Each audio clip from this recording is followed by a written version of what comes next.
Okay, Mr. Moffett, will you open the meeting, please? Sure. I'll read the statement of compliance. This meeting is being held in conformity to the Open Public Meeting Act. Proper public notice of this meeting was published in the local papers on September 5, 2015 and September 6, 2015. If any board member or member of the public in attendance believes that this meeting is in violation of the Open Public Meeting Act, the Board of Education requests that they make a statement at this time.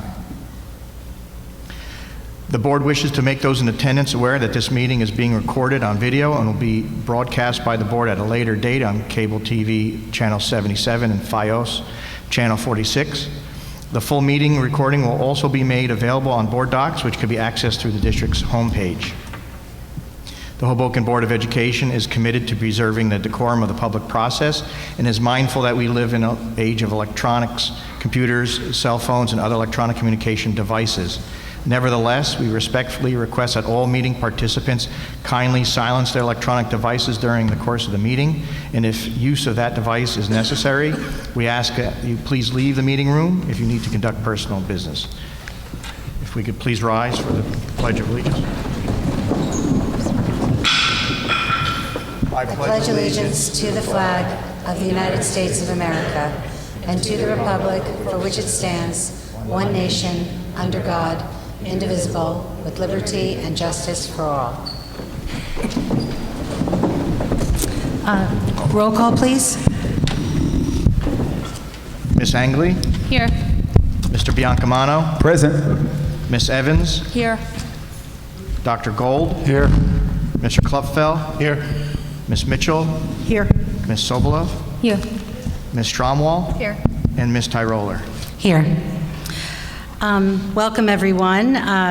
This year, our September board meeting conveniently coincides with the first day of school, and on behalf of the whole board, we'd like to welcome back our students, their families, and our faculty. And a little levity, Facebook is always fun on the first day of school, all the first day of school pictures, but my favorite one was of Gary Enrico holding up the sign that it was his first day, number 40, as an employee, as a teacher. So I thought that that was a pretty nice thing. So it was great, and it also made me laugh. It was very nice. Yeah, very good. Smart woman. So tonight we have a great meeting, including some exciting presentations. But before we get started, I also wanted to thank all the 12-month employees that have worked all summer, and especially the last few weeks, to get the buildings and programs ready for this school year. So let's have a round of applause for those. So this evening, because it's the first month of the first day of school, we don't have a recognition portion, so we're going to begin with Dr. Johnson's superintendent report, and it's a presentation, as you see, and it'll be followed. The way we're going to do it for the board is we're going to go down into the audience for the presentation, and then when it's done, come back up here. We'll have a Q&A for Dr. Johnson from us. Then we're going to proceed with some other presentations from our athletic director, and we'll do Q&A on that, and then we'll go into our regular meeting. So without further ado, board members to the audience, and take it away, Dr. Johnson.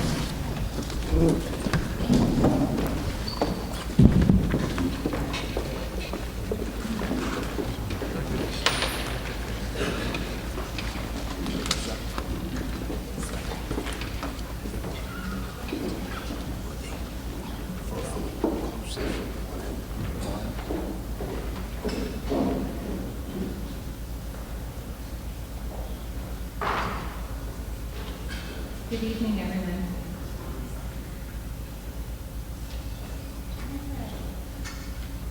So, as I reported out at the last Board of Education meeting, I'm still fully immersed in my entry plan in the district. I continue to meet with stakeholders, staff, parents, students, community members.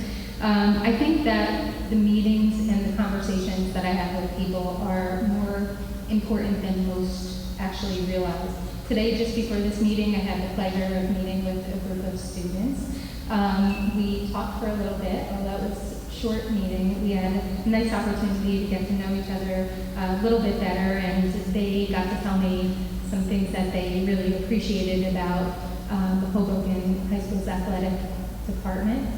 So that was great, and we talked a little bit about some ideas, so that was wonderful, fabulous group of students.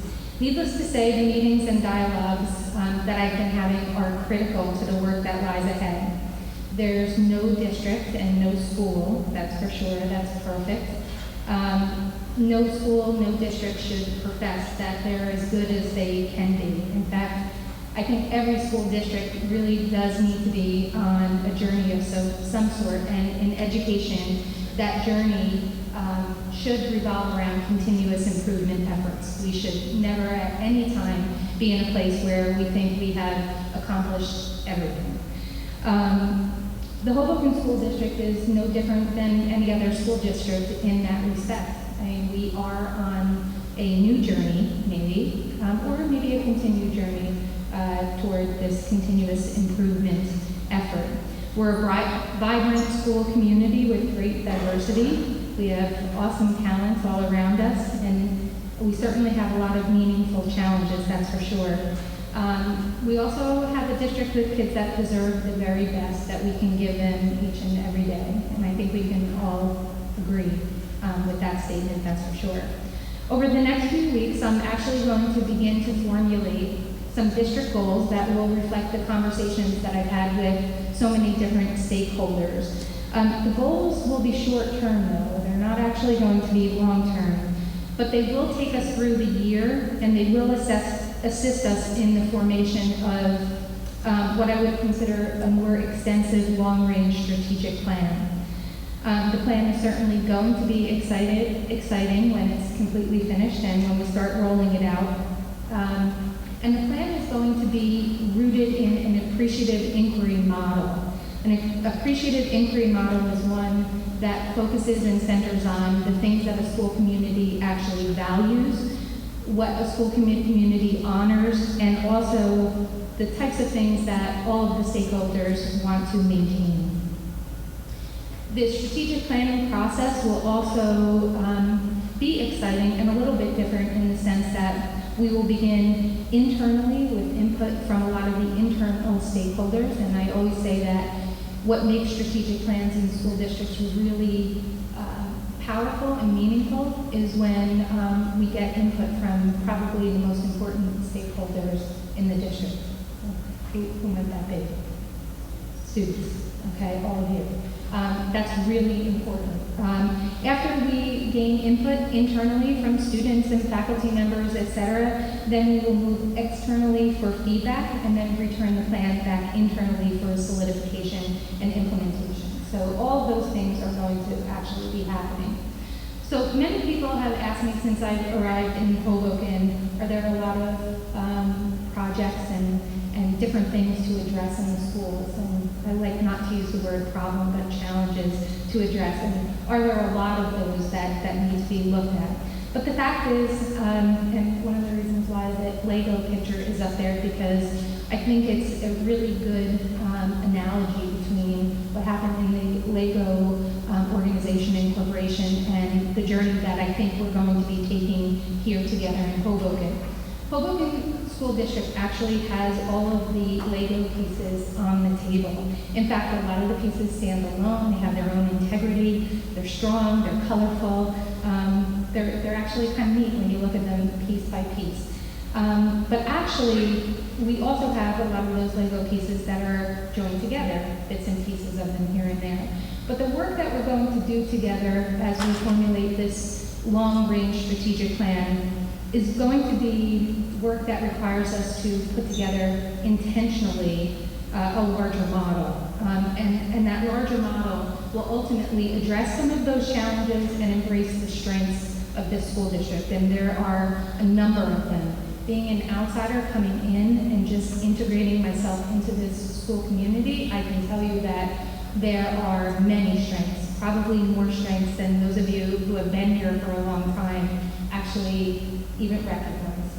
So with that being said, my hope is that the model that we will create will also be a model that others can emulate, other school districts can emulate. And I have no doubt that all of the pieces, all of those Lego pieces that we need to create that model are right there at our fingertips. So with that being said, 10 years ago, LEGO actually launched a turnaround strategy initiative, and the case study is actually kind of riveting. So while you guys have no homework to do, you should Google it and check it out. It's a really interesting case study. The vice president for marketing and products actually had said about 10 years ago, with our arrogance, we thought being LEGO allowed us to do anything we wanted, and by trying to do everything, LEGO actually struggled. The first step to this vice president was to go back to the brick. That's what he actually said, break down operations. The second step was to build capacity, and the third step was to give creative license to stakeholders. So that's pretty powerful if you think about it. Each of those steps contributed to the fundamental mission of the company. So to that end, he wrote down what he called the moment of truth. And he said, when one of our products is actually advertised, does it make a child say, I want this product, I want this toy? And once the box is open, he said, does it make the child say, I want more of this toy? And a month later, does the child come back to the toy, rebuild it, or still play with it? Or is the toy put back on the shelf and forgotten about? So I think that's also extremely powerful, and I think it's certainly applicable to education. I think it's extremely applicable to what we're going to be doing here in Hoboken School District. When we design and announce initiatives and innovations, do our stakeholders say, I want to be a part of this? So that's a really powerful question. How many of you want to be a part of those innovations that we're going to be rolling out?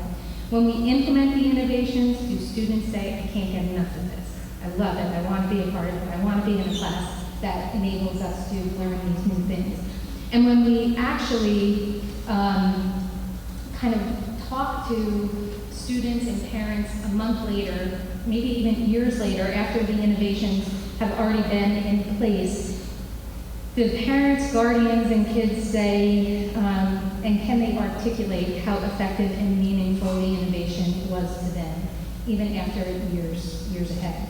So those kind of things, I think, are very powerful to make those connections. And although we're not a toy company, we too have a moment of truth right now, I think. And I think in the Hoboken School District, we're in the process of breaking operations down a little bit right now and going back to the brick. And I think some of that means that we are going to head to the root and debate some of the basics. And with that being said, we are going to be, as a school district, breaking down curriculum. I know there's a lot of questions that come up about curriculum development. People ask all the time, why do we keep seeing it all the time on the board agendas? Why are teachers always writing curriculum? Why is the district always doing this? Well, the fact is that curriculum processes have changed a lot over the years. In the 1980s, early 1990s, most districts were on a 5-year curriculum cycle. So you would write the curriculum, you would put it out there, teachers would get a copy of it, and then you wouldn't see anything being done for 5 more years. But it's different now. The curriculum process is different. When we break down curriculum right now, our purpose moving forward in breaking that curriculum down is to make sure it's standards-based. That's one thing that's really important from a responsibility standpoint. We have to make sure that our curriculum is aligned to rigorous standards.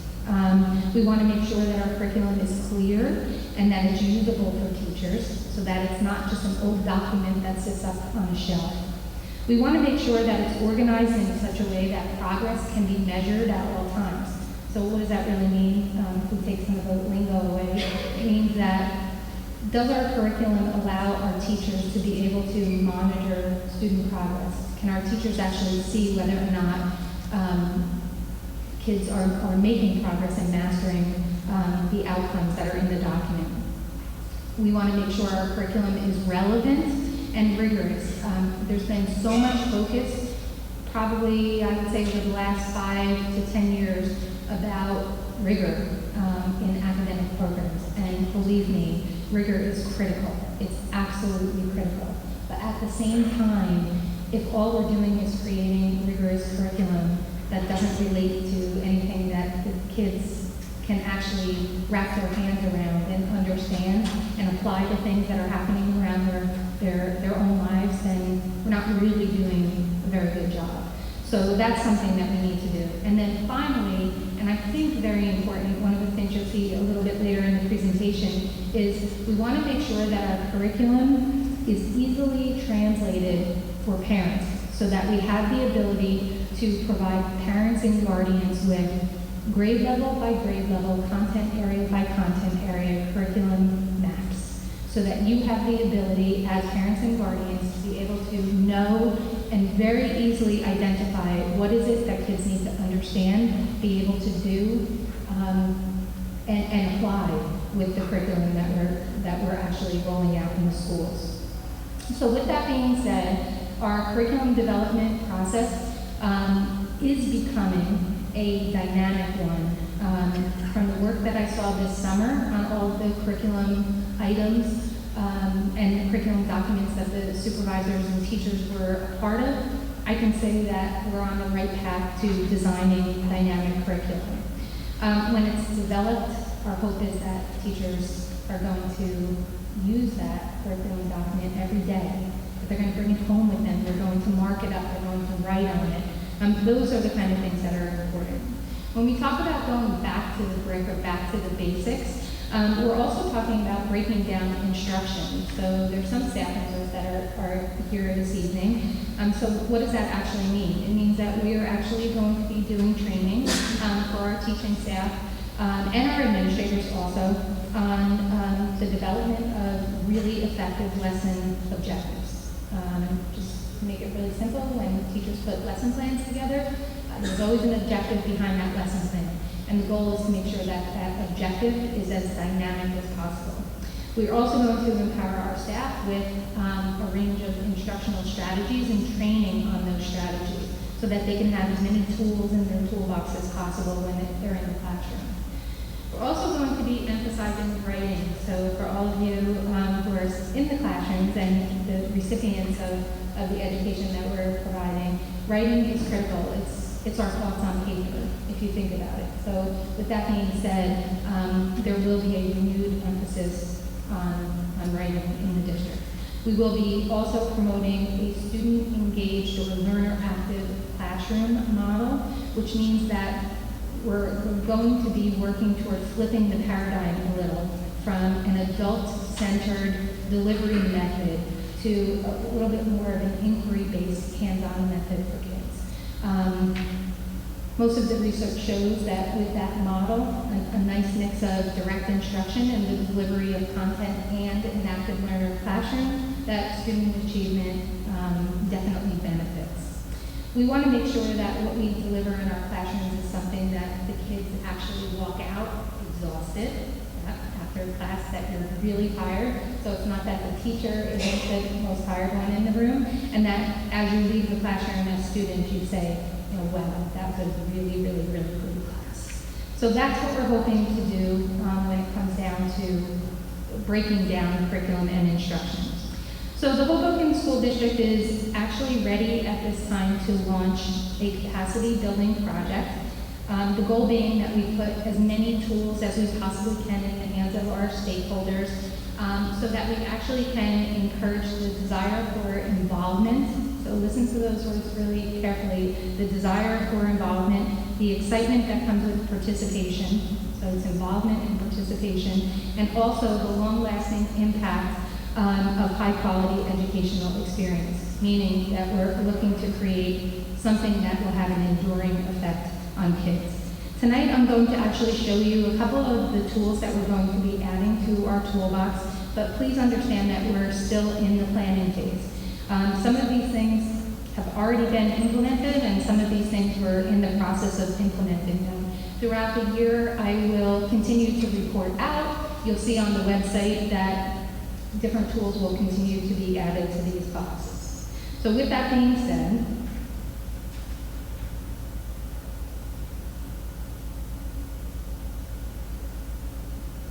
so we have a range of community and family tools that we're actually going to be rolling out for all of you. One is a brand new parent and guardian kind of academy or university, if you'd like to call it that.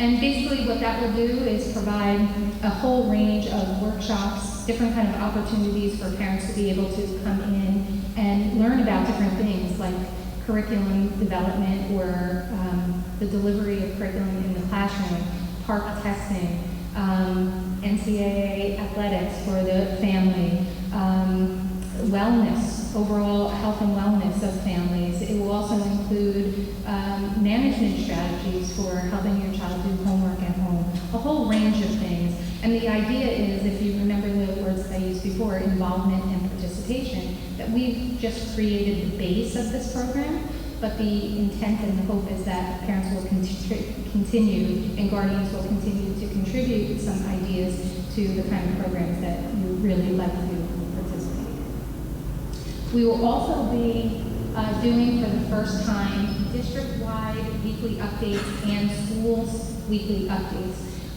They will be sent out via email in an e-blast format every Friday, but we will also provide hard copies as well until we can determine what's the best method of delivery. And in these district-wide updates and school updates, we'll give you kind of an idea of what's going on in your child's class, what's going on in the district, any special news that you might want to hear about. And the nice thing is these things will come to you instead of you having to go find them on the website. Okay, and the other thing is we are going to be in the process of developing family curriculum maps so that you can say, wait a second, my child is in 5th grade, I know what's expected of kids in the area of science or math at the end of 5th grade. That will be done for every content area at every grade level. And then also we are in the process of completing a new website and a new mobile app for the district. We've gotten pretty far along with it, and I'm going to show you a little of it tonight, but the new website and the new mobile app will be launched probably within the next couple weeks. 1 week, 2 weeks. I don't think it'll be much longer than that, but definitely before the end of September. Okay. So with that being said, the new website will actually feature a Facebook account for the district, a Twitter account for the district, Instagram, YouTube, and a Smug Mug gallery for all of the photos that take place in the district. The idea is that the new website will be extremely interactive and capture as many of the activities as possible with our kids.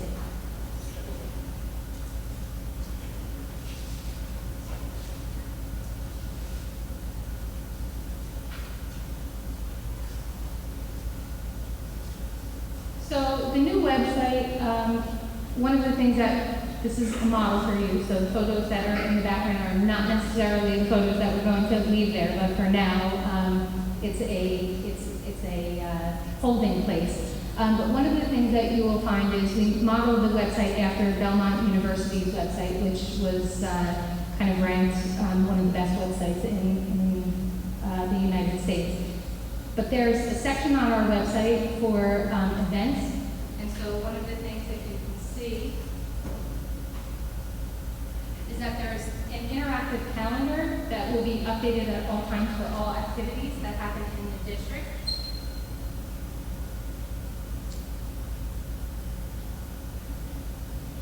We have a brand new athletic website for the high school, so you can actually see everything that's going on, all the latest photo galleries. I guess you can also follow the athletic department on Twitter and Facebook on this new website as well. And there's also a mobile app for the athletic department as well as for our district as well. So with that being said,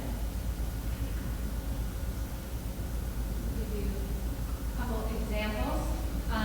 Each of our, yes, I had to select someone, so we selected the president. This is just one of the pages to give you an idea. You will be able to see each of our board members, their term, a statement that the board member makes. This is because this is projected, it's a little skewed. committee participation, and also the board website will have everything that you need to know, just like our current website has, but it's a little bit more interactive.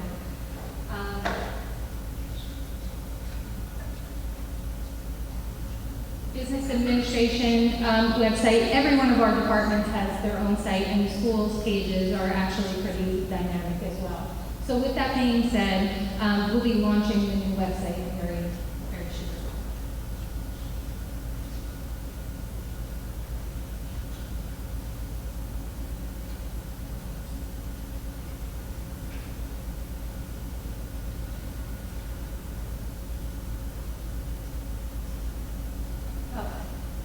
So after the student or the parent tools and also the community tools, we have a number of student tools that I think are really exciting. So most of them that I'm going to talk about tonight are at the high school level, but we are going to be adding a number of tools at the elementary school level and the middle school levels as well.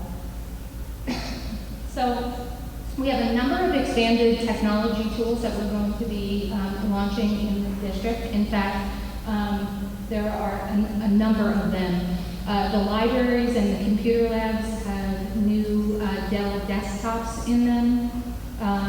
We have purchased approximately 150 new Chromebooks for the student use this year. That's added to the Chromebooks that we had in the past, as well as 4 parts for those Chromebooks. And the next step is to actually add Kindle readers and tablets in the library media centers, giving families and kids the opportunity to actually check those out and be able to use them when you'd like to use them. We are in the process right now. We've already made connections with a number of universities, Fairleigh Dickinson, Seton Hall. Also, Syracuse University has a dual enrollment program, so that not so much this year, but we'll be in the planning process of courses. The high school has been kind of embracing a whole host of new initiatives to bring some new programs to the school. And one of them is this 11th and 12th grade dual enrollment process. So the great thing about it is by partnering with these universities, which we've already made contact with, our high school students will actually be able to take collegiate level courses right here at Hoboken High School during the school day and receive both dual credit, high school and college credit simultaneously if they so choose. Okay, so that's actually a really great initiative that we're excited about. Another initiative that we're excited about, and we're piloting it this year, it's the first time, we're bringing in Princeton Review SAT prep program, but instead of doing it at nighttime, which makes it a little bit difficult for kids after practices and sports and different things like that, we're actually going to embed the SAT prep right in the school day at no cost to students. So we're very, very excited about that. We will be servicing approximately 25 seniors in the fall, and they will actually be prepped on the existing SAT test. In the spring, we'll actually grab 60 juniors, and we will be going through an SAT prep program on the new SAT test that's going to be launched for juniors and sophomores.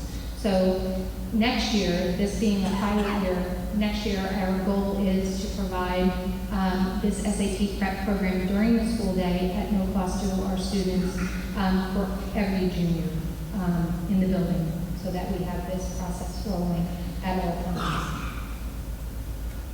We're also looking into and reaching out to the American Council of Teachers Foreign Languages for collegiate credit, to be able to give our kids the opportunity to take an oral proficiency exam in foreign languages or world languages in order also to gain collegiate credit.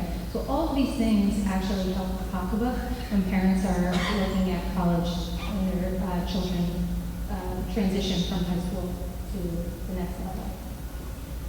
One that I'm very, very excited about, on September 30th, our high school students will have the ability, I think our guidance department has already started reaching out, and I think the principal is nodding her head, so I think that's on the go. Our high school has been accepted to participate in Rutgers, New Jersey Medical School's pre-medical honors program. And what that is, yeah, that's really very exciting.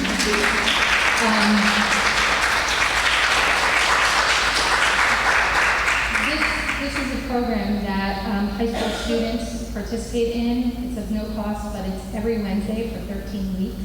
It starts on September 30th, and I've participated in it in my previous district for the past 3 years, and I have to tell you the program is absolutely fantastic for any high school student that's interested in sciences, medicine, etc. The program actually puts kids right in front of doctors, residents, puts them in hospitals. They do some rounds. They actually participate in lectures, hands-on labs. It's a really, really great program. So I was excited that we were accepted into it, and I think Union City is the one other Hudson County school district that's involved in the program. So I think that should be a really good program for the kids. Our international travel program, we have a trip that's going to be taking place in the spring. It's a Spain and Italy trip, which is really very exciting for our high school students, but that trip in itself is actually just the seed of a larger travel program that we're looking to put in, not only just at the high school level, but in all of our school levels, trying to get our kids and our families together to see things outside of the city and to actually have the opportunity to enjoy some time together. So we're working on putting that program together. Bless you. We have a range of intramural programs that we are launching this year. We've done it a little bit in the past, and according to Mr. England, he's really excited about the fact that this year we're launching approximately 6 programs, 3 in the fall and 3 in the spring, for our middle school or middle level students. And those programs will range from swimming to lacrosse to basketball, possibly indoor soccer or tennis. We're not 100% sure about that. And with that being said, I think the most exciting thing about it is that the possibility of including all 6th grade students in the district to participate in that program as well. Thereby bringing all of our students from Connors and Wallace and Clyde together prior to entry into the middle school. Also very exciting, and this was one of the programs that the high school administration brought forward. This year, starting in September, we're actually going to be rolling out an advisory program at both the middle school level and also the high school level. This advisory program will meet twice a month, in which teachers will have small groups of kids, and they'll focus on everything from executive functioning skills in the classroom, so note-taking, study skills, getting to know the high school a little bit better, getting to know the services that are available, and it's a way to actually get adults to be connected with kids on a more regular and frequent basis. So this is a best practice model advisory program, so I'm really excited that we're trying this at the high school, and I'm sure, and in fact I'm confident that we're going to be very successful. We're also in the process of looking at recess enrichment programs and empowerment programs for the district as well. One of the things that we talked about at the elementary school level is that when it rains, recess is a little bit difficult. And even sometimes when it doesn't rain, there's some kids that would really prefer some different kind of activities. So we're in the process right now of doing a study of what kind of things we can offer to kids during recess periods, particularly on inclement weather days as well. We have probably our first kickoff empowerment program that's going to be taking place in November. It's a Women in Leadership program at the high school that's being led by our board president, Ruth Tyroller, and a whole host of women that are involved in the community. So I think it'll be exciting because we're bringing girls in from the high school, the middle school, as well as 8th grade girls from all schools in the community will be invited to this activity where they'll get to network and interact with women in multiple different professions. And then lastly, and probably most exciting, I was just notified that we have been selected as a partner in a school district for the IES Innovation Grant that Montclair State and NJIT is doing, which is to develop a tablet app for students who present on the autism spectrum for the purpose of transitioning skills and life skills purposes. So that should be a really exciting program. And then for the Board of Education, just a few things that I want to put out there. The Board of Education always received Friday updates. Hopefully the Friday updates that I've been providing give a little bit of more information of what's happening in the district, so I hope to continue that process, as well as Monday morning follow-up reports for the board. We will be developing board and district goals. Superintendent goals are on the agenda for tonight. So I'm not sure if you saw that, but just so everyone knows, because I really am passionate about the work that we're going to be doing in the Hoboken School District in terms of setting up this parent and guardian academy, really improving professional development, and also making sure that we bring as many opportunities to kids as possible. If I achieve those goals, all the monetary achievement from those goals will be donated back to each of the organizations, okay? We also have progress benchmarks, and we will begin beginning to start the strategic planning process. In terms of our staff and our administration tools, we now have a Teacher Institute and a peer coaching program, so I'd like to give kudos to our supervisory structure for developing that. And also the process of developing a professional development academy for the district so that our teachers actually have a place to go in district so they don't always have to go to workshops out of district. Very excited about this. This is for students and for staff members as well. We just recently joined Payne University's Diversity Council, and this council will provide not only collegiate credit coursework for our staff members, but will provide ongoing professional development training in the areas of tolerance, also Holocaust and genocidal studies, gives the opportunity for our teachers to interact with professionals and teachers from around the state of New Jersey. But the best part of the Diversity Council is that our kids will be participating and have the opportunity to participate in an elementary school leadership council, a middle school leadership council, and a high school leadership council. So I couldn't think of a better opportunity for our kids, that's for sure.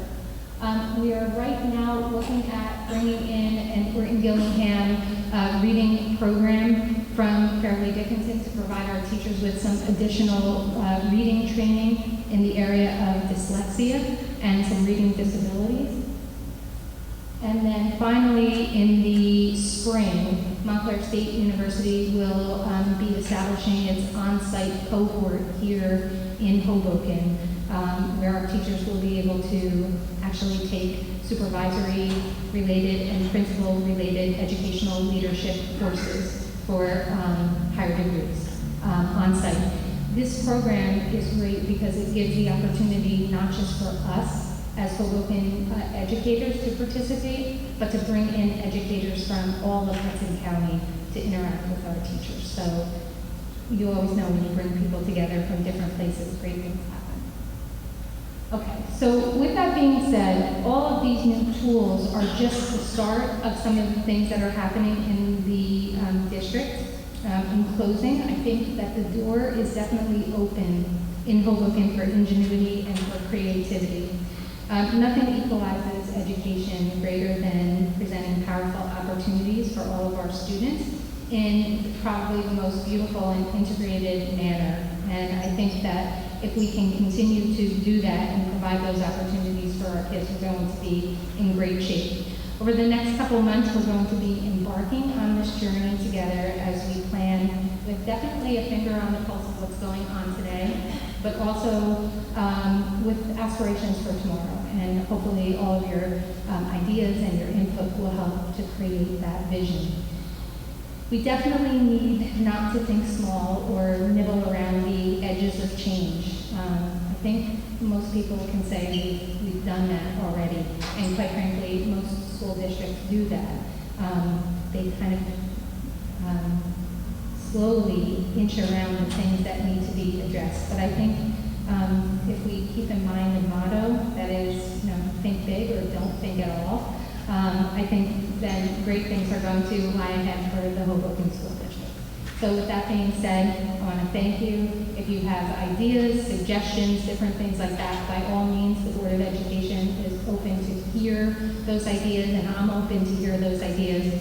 But I can tell you confidently that the Hoboken School District will be placed on the map very soon for wonderful, wonderful things, to be recognized for many of the things that are already happening and for some of the new things that are coming on the horizon.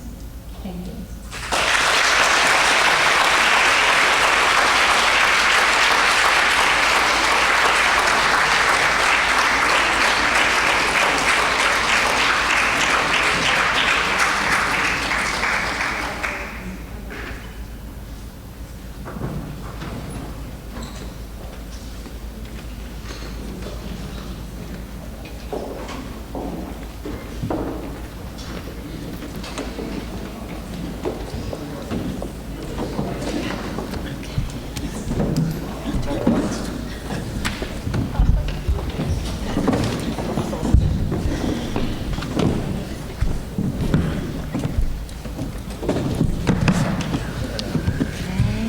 Everybody up here?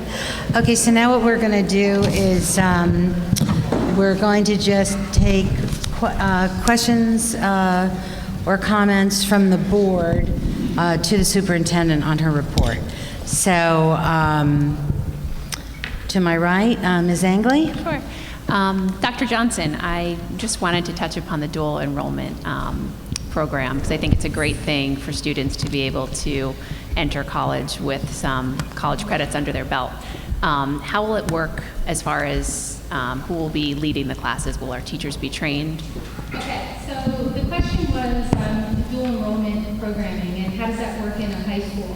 So that's a wonderful question, and what happens with dual enrollment programs is that the actual colleges and universities that the high school partners with, they do an assessment of the teacher's background and the skills that the teachers have, the education that they have, et cetera, and they actually will determine whether or not the teacher is approved to teach both the dual high school class and collegiate class simultaneously. The great part about it with the dual enrollment classes are that the teachers actually go on the books as adjunct professors, and so the great thing about that is they can utilize any of the resources and facilities at any of those colleges. And the kids that actually do participate in those classes get a student ID, and they become actually students. You get an actual transcript from the college. You also could utilize anything on those college campuses, the libraries, community online databases. You can go to something called basketball games and different things like that. So those kind of things are great, and the fee really is nominal. It's actually probably a third of the cost of even a community college 3-credit course. So it's wonderful. And probably the most important thing to the school district is that even if one student is enrolled as dual credit, so if you have a course of 20 students and just one in that particular class is actually signed up to take that class as dual credit, any field trips that are related to that particular class, the university will reimburse the school district for transportation and the cost of entrance. So there's some really, really good benefits to the dual enrollment program. Thank you. Mr. Biancamano? Thank you, Madam Chair. Dr. Johnson, one of the things that I've noticed in your presentation, your toolbox for growth, is how many ideas and programs you're focusing on this high school, and I think that's so important, whether that's parent involvement being a big plus, open communication, weekly reports every week, which is terrific, using social media to communicate with people. I think that's great. I think that bringing in more programs into here and other schools is a big plus because, as I've always said, we have great teachers, great administrators, great programs in this high school. We just need more students. And I think that you have the idea of making it more appealing to everybody else. So I really, really appreciate that. And I don't know if you want to follow up or not, but I do have a question on that. So, and something else, yeah. Unrelated topic. You discussed curriculum. And one of the things that I really liked about you when we sat down one-on-one and when we were interviewing you is you're certainly a visionary. You look at the long picture, the bigger picture, and you believe that we can attain those goals very, very quickly. And I was just curious if you can touch upon your experiences in other districts and if you believe, and I know the state gives us, all of our districts, state guidelines and things like that, but if you feel that Hoboken is behind the other districts that you were in, on par, or we're ahead of the curve, and follow up on that.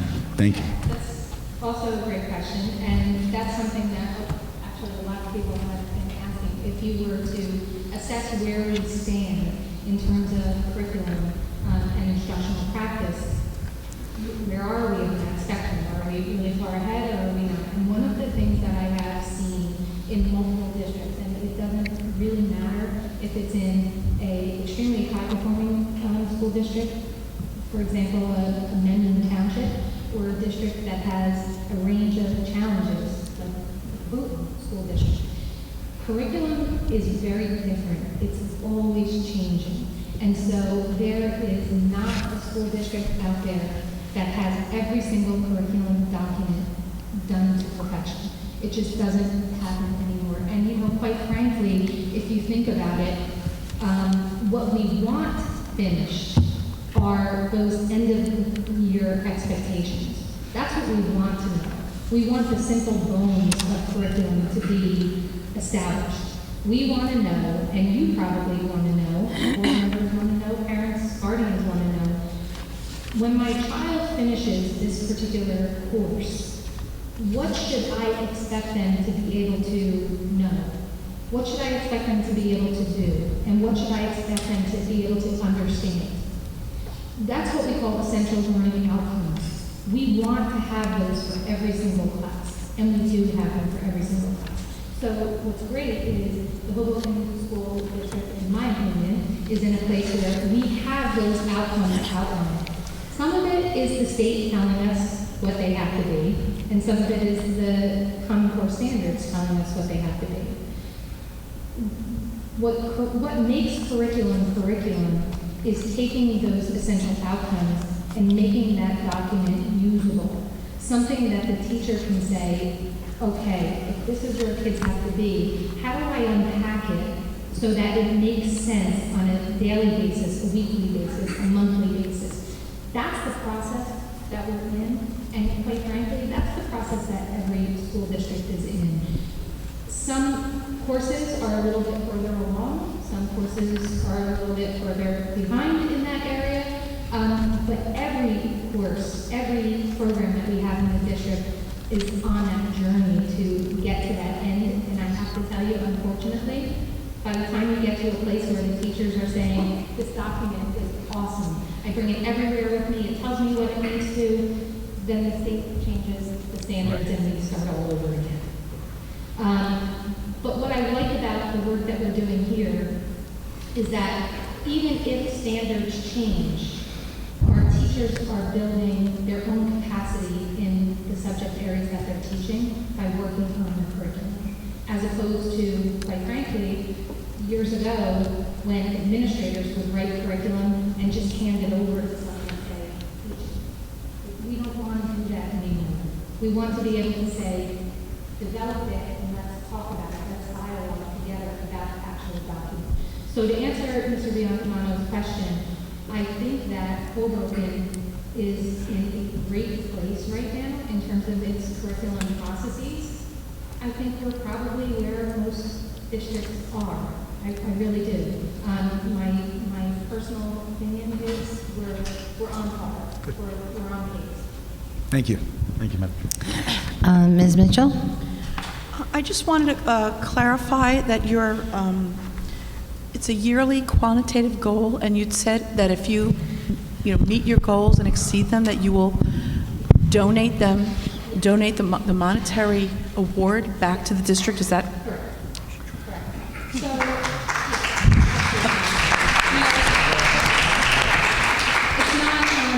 it really is not about, it's not about that for me. It's not about collecting the money.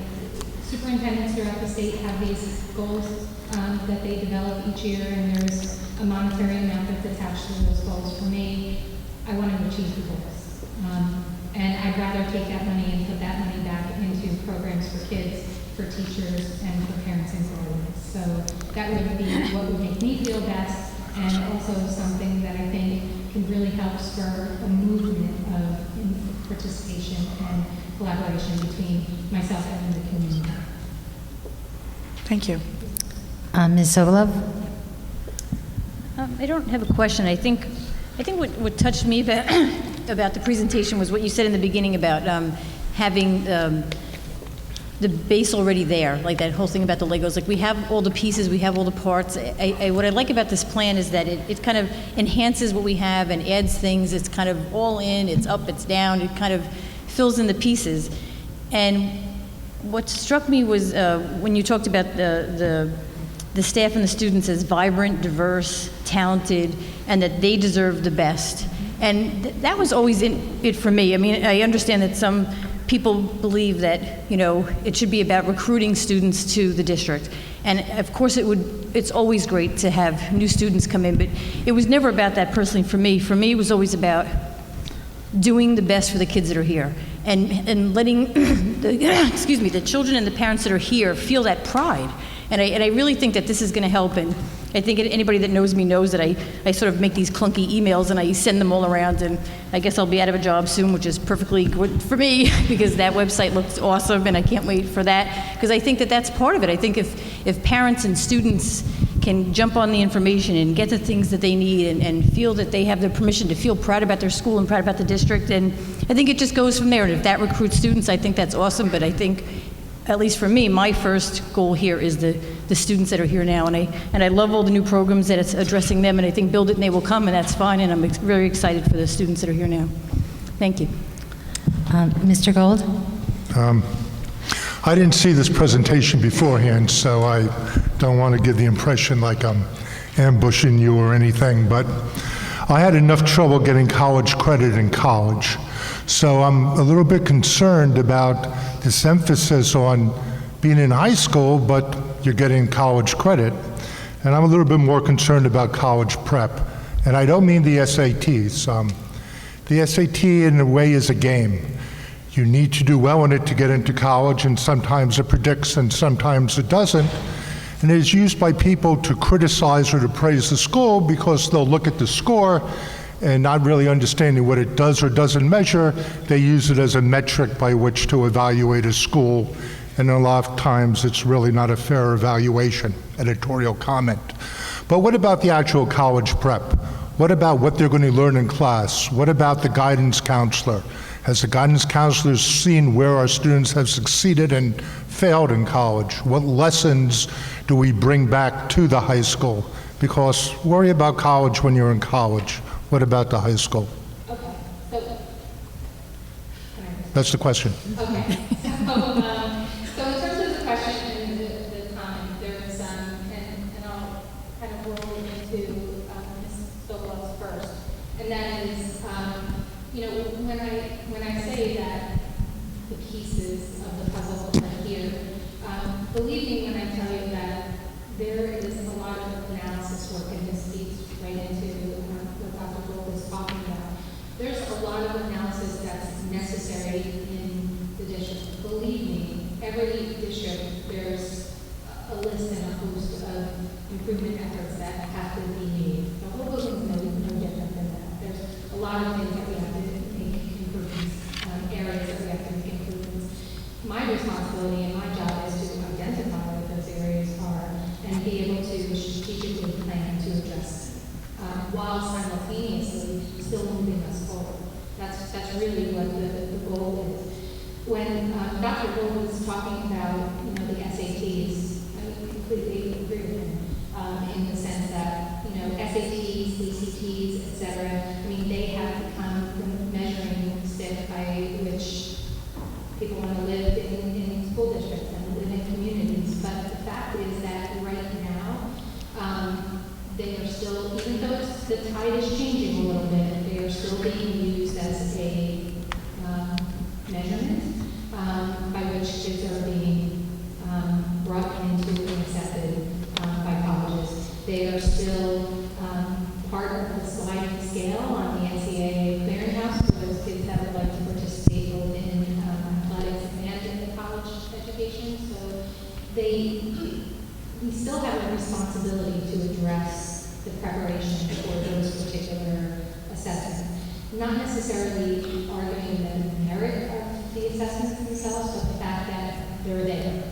They're there, and we do have to prepare kids. And, quite frankly, on those national assessments like the SATs and the ACTs can come down to strategy-oriented preparation more than anything. And, quite frankly, freshmen teachers are not necessarily the best equipped at doing that kind of preparation. So that's why we look to do that. And then in terms of the dual enrollment courses, I think that we do need to do in this district, but I think every school district needs to do a massive longitudinal study to look at where kids were in high school and where they were in their college years, to make a determination as to whether or not they've actually finished, how many years it took, and then to have some qualitative analysis to ask kids what was it that best prepared them in high school for those particular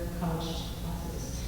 With that being said, having experience with dual enrollment programs, I can tell you that the one really good thing about those programs is that the way the colleges have them set up, it really does prepare kids for the process of approaching a course using a syllabus, approaching a course in a little bit more of an independent manner. And I have found that kids that have come back after a year or two in college that have taken one of the middle college classes or two, we're not really talking about bombarding kids with multiple dual enrollment classes. But if they'd like to take a couple before they leave high school and serve two purposes, the kids actually say that those courses that I have talked to, that those courses have really prepared them well for some of their college-oriented lectures and different things like that. So we'll monitor it, we'll implement it, we'll talk to kids and see what they think about it, if it's worth it, if it's not worth it. And we'll make a determination after we try it for a little bit of time. We'll start small, offering a couple classes that kids can actually make some decisions on. We're not going to turn our entire course of study into a dual enrollment course of study, but little big pieces at a time. Ms. Dromwell?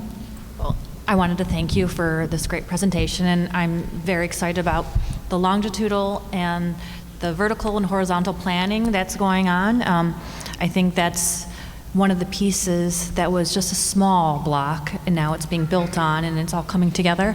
I do have to say, from my past experience in a dual enrollment program I did for the state of Wisconsin, it was quite beneficial to those students. The students that I serviced were at-risk students. And I think any opportunity for high-level thinking provides a great value to anyone, just whether it's writing ability, vocabulary, independent thinking, as you stated. So I'm very excited about that, and I think this will really make the community very proud of what we're doing here. And I think that's one of my big things, is getting the community to be a stakeholder in our district. And I only had one question, though, about the medical program. Will that be after hours, or will it be during school? Yeah, the pre-medical honors program is actually a program where the kids get on bus after school. And they're actually there every Wednesday for 13 weeks from, they leave at usually about 4 o'clock or maybe from here. They have to leave 3 o'clock or 3:30. We have to kind of check the traffic timing. They don't come back in district until probably about 9 or 9:30. It's a rigorous program, but I have to tell you that the kids interact with some wonderful students from all over the state of New Jersey. So it's really a nice program. And what you brought up about the critical thinking and the higher level thinking, when a school district brings programs like that in, what's very important is that the school district does not compartmentalize those kind of programs into it's only happening. Critical thinking and higher level thinking is only going to happen in dual enrollment classes.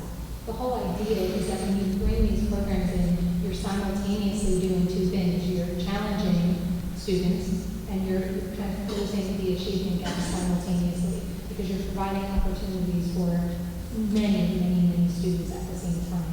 You're raising the level of expectations and rigor in the school holistically and throughout the district holistically. Thank you. Ms. Evans? Sure. So first, I wanted to say thanks for a great presentation. It's exciting to see so many things happening in the district. And I was also just wanted to touch on one part of it, which had to do with the parental involvement. And I was really excited to see, especially with so many parents here today, that we're going to be pushing information out in the direction of the parents. And I feel like that's often been an area where parents feel they're not getting all the information they need.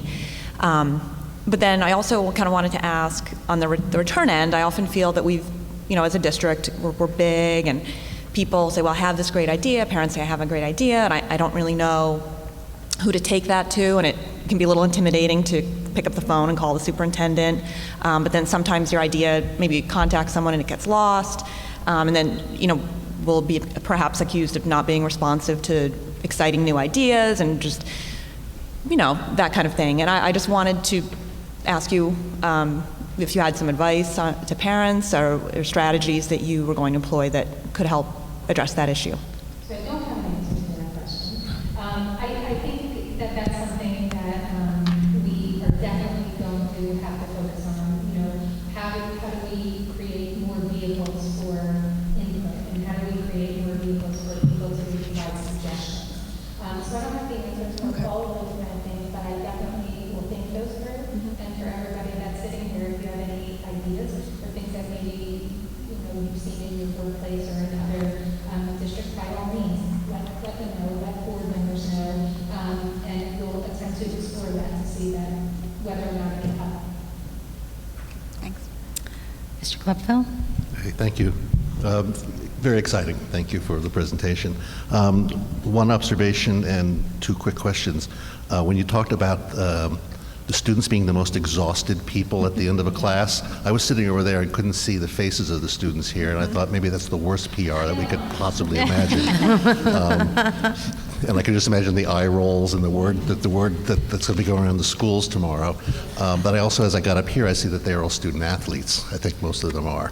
And I would make that analogy, that learning in the classroom can be as exciting as what happens on the field. There's nothing like coming off of the field, having left everything on the field. And I think that's the good kind of exhaustion that you might be talking about, that you entered with excitement and you're leaving, having accomplished something. Yeah. Everybody else sort of talked to some of the questions I had, but to follow up on something Leon was talking about, I think we, often districts, we get public schools, not just this district, too much testing. We spent too much testing. We spend too much time testing, worrying about testing, and the very next question is, how are the scores? So it's a fact of life, and it's a fact of life with Yelp reviews, and 4 stars and restaurant reviews and everything else. The SAT prep, whether it's you need it, but it's not going to go away. And you mentioned it's the new SAT. I'm still getting used to the last new SAT, which was I'm from the days when it was math and English. or the verbal or whatever the writing part. Now there's an essay thing. There's a 3-part thing, but now it's going to be something new. So You don't need to talk about that. I'm curious, what motivates the new SAT, and more specifically then, SAT prep. I think a little bit like training for athletics. What's the benefit of that, and how tangible is it, and what can we look for? You know, it's kind of interesting because one of the things that we're attempting to do part of education is to give kids choices, and also to give our students the freedom to not be afraid to try things.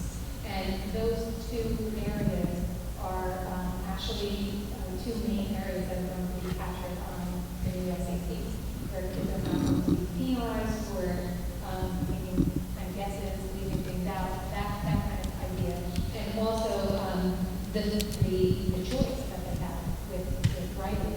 I think that the new SAT, the idea is to move a little bit away from, if you're a student who's going to score at the 1300 level or 1350 level, you're a student that's going to score at that level. If you're a kid that struggles to get to the 1,000 point mark, you're a kid that struggles to get to the 1,000 point mark. I think that the College Board attempted to redesign the test to be able to put in some motivational pieces for kids to be able to actually improve their scores. And not just from the idea of going through a 10-minute test class, but it's including more terminology and language that kids are using on a daily basis. It's supposed to break down some of the biases of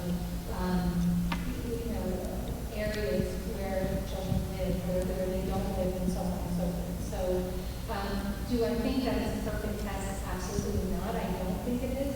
But I think that in the grand scheme of things, what we are seeing in education now is what we're trying to do here, and that is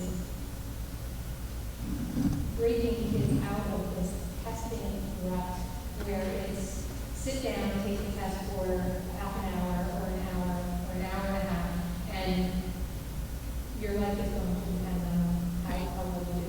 The community's reputation is going to depend on how well you do. I mean, think of that's a lot of pressure, right? That's a lot of pressure. But at the same time, I have to tell you that I do firmly believe that there is a way to simultaneously prepare kids in a rigorous way for the assessments that are in front of them. They're there. They're all over. People are taking tests to become lawyers and doctors. We can't get away from those kind of tests. Everything from real estate to teaching. We have the practice tests. They're there. They're out there. But at the same time, I think we can do it in such a way that kids are really excited about what they're learning. So when you talk about over-testing kids, I don't like that either. I want to move away from the idea where our kids are feeling like they have to be assessed and benchmarked every step of the way. But at the same time, I want to make sure that they leave as really loving what they did, and what they did was rigorous enough to prepare them for the test that they have to do. So I think you can do both. I really, really think that's possible. It's not easy, but I think it's possible. Can I ask one more question then? Sure. As I promised to.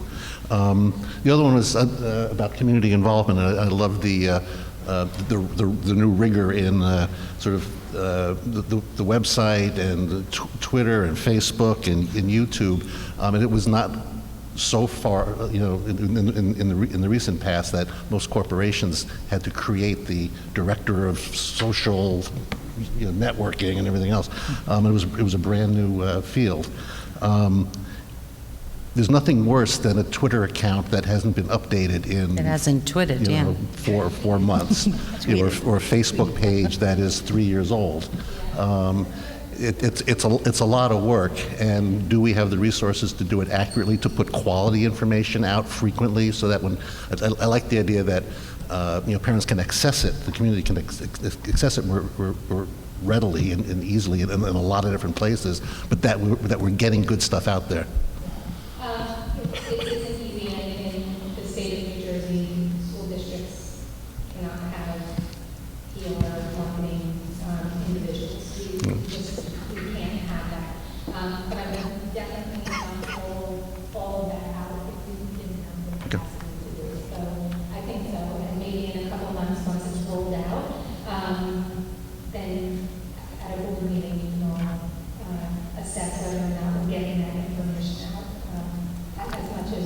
can. And quite frankly, I know there's a few people that are out there that can possibly help us, as well as some people up here that can help a little bit too.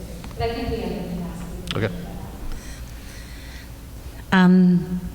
Well, first of all, I'm very excited about the mobile app as a parent. I like the idea of, things getting pushed out to me automatically and alerting me on my phone. I can think of a million examples where it will help me. Most important, reminding me that I need to go on Genesis to look at my child's report card, which sometimes, because it's on Genesis now, I hope I'm not the only parent that is going to admit this. Sometimes it takes me a day or two to realize that he's not going to hand it to me or tell me that the grades are up and that I have to go check. So I think it's going to be great for most of us who walk around like this, and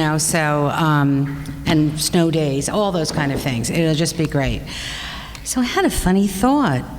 If the dual enrollment colleges, if they pay for field trip, does that mean if we made our Italian course dual language that they'll pay for the trip to Italy for all the kids? No, okay. Well, I just had to put that out there because I think the first thing we should go for is dual enrollment in all the foreign languages. But since that's not a possibility, I'll let you use your educational expertise and the principal's expertise to decide what the best courses are. Okay, I think that was great. Great questions from the board. And now we're going to do a little bit rearranging, right? And we'll go on to the next portion. So with that being said, and thank you very much for your time and your attention. If anyone has any follow-up questions, by all means, you can contact me by email or phone. Mr. England, if you'd like to come on up. Mr. England is going to introduce a few students and then introduce Mr. Martin.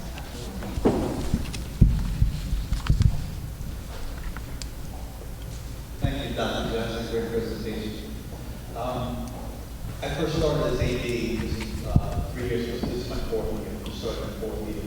And I wrote all these ideas of how to make things better in our athletic department. And I heard very good ideas from community members, faculty members, administration, board members, my coaches. But every once in a while, I would get a great idea from a student athlete. And they're just like, few of our students, what are we trying to do with this? That's really a good idea. So last year, in the late spring, we decided to form a team. It's called the Student Athlete Leadership Team, or SOL for short. And I asked all our coaches, our teachers, and our guidance counselors to give me nominations of people they thought would be a good cross-section of our school, who our student athletes really were. And they put together a fantastic team. We have about 25 currently sophomores, juniors, and seniors. We actually started to meet last year, about 4 or 5 times in the spring. Another time we came in the summer and we met as an executive committee, which we formed at our last meeting. They voted and they formed an executive committee. The students have been tremendous.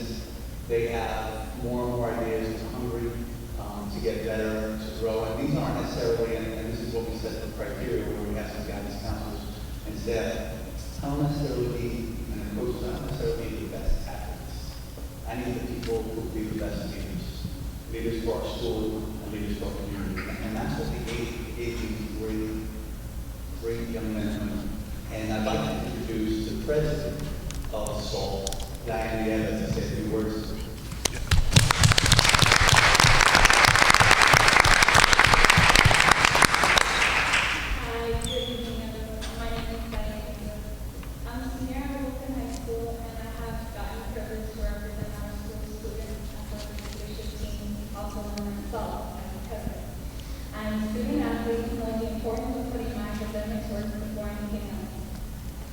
I am a member of the softball team as well as captain of the basketball and softball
130 to 140 student athletes. In the winter, we have 130 to 140 student athletes. But then in the spring, it drops down to 80 student athletes. So I said, besides for me going out and saying, join a team, what can we do? And they said, well, why not add in programs? And this is something we had thought about and discussed. I said, well, what programs do you want to see? And some of them were some decent suggestions, some were not good. Skeet shooting was one of them. So I don't know if we could really do that. But boys volleyball was one, which we had the facilities for, and I'm glad to say we're going to offer this spring. And another one was one of our SAL members was pretty passionate about this. You have to have lacrosse. You have to have lacrosse. And being athletics, I know lacrosse is probably the quickest growing sport in the country. It's amazing, but my concern were two things: money and space. Right? Here in Hoboken, those are our two biggest challenges. So I said, I'd love to make it happen, but I just don't see it happening right now. We don't have the space and we don't have the money. So maybe 2 weeks later, a gentleman calls and says, hey, I'd like to meet with you about starting a lacrosse program. Like, okay, and I'm thinking back in my mind, maybe this student athlete went to this man and put him up to it. And then we met and said, I just want to present something. I've done this before, and I was being a little skeptical, and he said, I've done this before, I built a program, and I just want you to hear me out. He said, what if we could get about 40 more of your student athletes participating in sport, and you don't have to worry about facilities, and you don't have to worry about money. I said, okay, that sounds pretty good. You have a lottery ticket, what are we doing here? And he rolled out this great presentation, and it all made tons of sense. And I can't present it in the same fashion he can, so I'd like to call up Lee Kaiser, who is the spearhead behind bringing 8 girls and boys JV lacrosse program to Hoboken High School.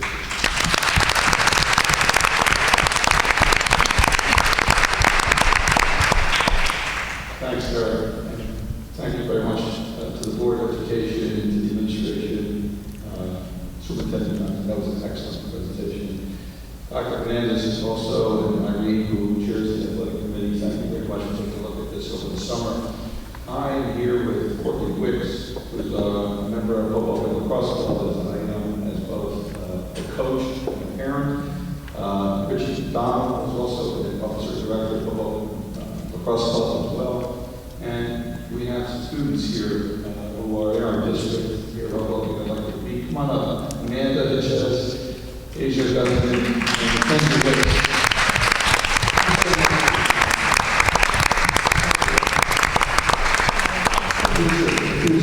These are student athletes, scholar athletes. We have a couple of other young men who are out in football field who could be here at Winston and Lewis, Quantum. Anyway, make a long story short, without going into a whole thing here, I've given you a copy of the presentation, but I will just abbreviate it for you to say that we, the club, Hoboken Lacrosse Club, which was founded to teach young boys and girls how to play lacrosse and to empower them to do great things through the use of lacrosse. We are part of U.S. Lacrosse, which is a governing body of lacrosse across this country. And we are very excited to each year, the last couple of years, have recreation programs on Saturdays for kids, as well as a traveling lacrosse program. Has more than 100 kids in it, boys and girls. Third grade, fourth grade, fifth grade, seventh grade, eighth grade. So the idea was really, could there be a continuum? There's a lot of high schools in the area. Lacrosse is the fastest growing sport on 2 feet. And it does provide tremendous opportunity both to learn a great game, to compete at the highest levels, and potentially to be recruited at the NCAA Division I, II, and III levels. A lot of colleges, both here in New Jersey and abroad across the country, are very interested in scholar athletes, multi-sport athletes. Many of the kids that I've met who come to our program are playing multiple sports, which is really great. So basically what we pitched to Eric, Dr. Hernandez, and Irene was that the club feels it's important to, as a stakeholder, sort of in this public-private or not-for-profit organization, but a public-private relationship where we could perhaps fund the first year of the program bids is hired. When you look at the budget, the cost of this program, you'll see that 50% of it is made up of the salaries for the varsity code, excuse me, JV codes. What we're proposing, I have to back up and say, what we're proposing is a JV-owned Boys and Girls Lacrosse program for 2016 this spring. We are working with Derek to put together an intramural program. We have already purchased the necessary lacrosse sticks and goals and balls for him to utilize on Tuesdays and Thursday nights, I believe, here at the high school, to get kids excited about it. We're going to run clinics, we're going to support it, and basically, you're going to get a free option for 1 year from the Hoboken Lacrosse Club. We're going to raise $35,000. Courtney is our campaign chair. We're at $15,000 so far as of tonight, and we plan on hopefully having the rest of a couple of fundraising activities that we're going to do that will get us there by around November 1st or so that Ms. Raymond can order the equipment necessary and so forth. So we are very excited. I think the kids are very excited. We hope you are excited and the community is excited that this is an offering that's going to be here at Hoboken High School, and that we challenge you. We're going to try to have 20 boys and 20 girls in our first year. That's our goal for this spring, and that we're hopeful that if it goes well, that the board will pick it up in its future budget years. I know things are tight. That's why we're here with an offering, a free option, and we also hope that we can have a varsity program in the future as it begins to grow and develop. So, if you have any questions, I'm happy to try to answer them. But we're very excited to be here, and I know the kids are excited, and we think it's a wonderful thing that we're doing. Thank you. Questions? Any? Thank you. It's a very, very generous offer.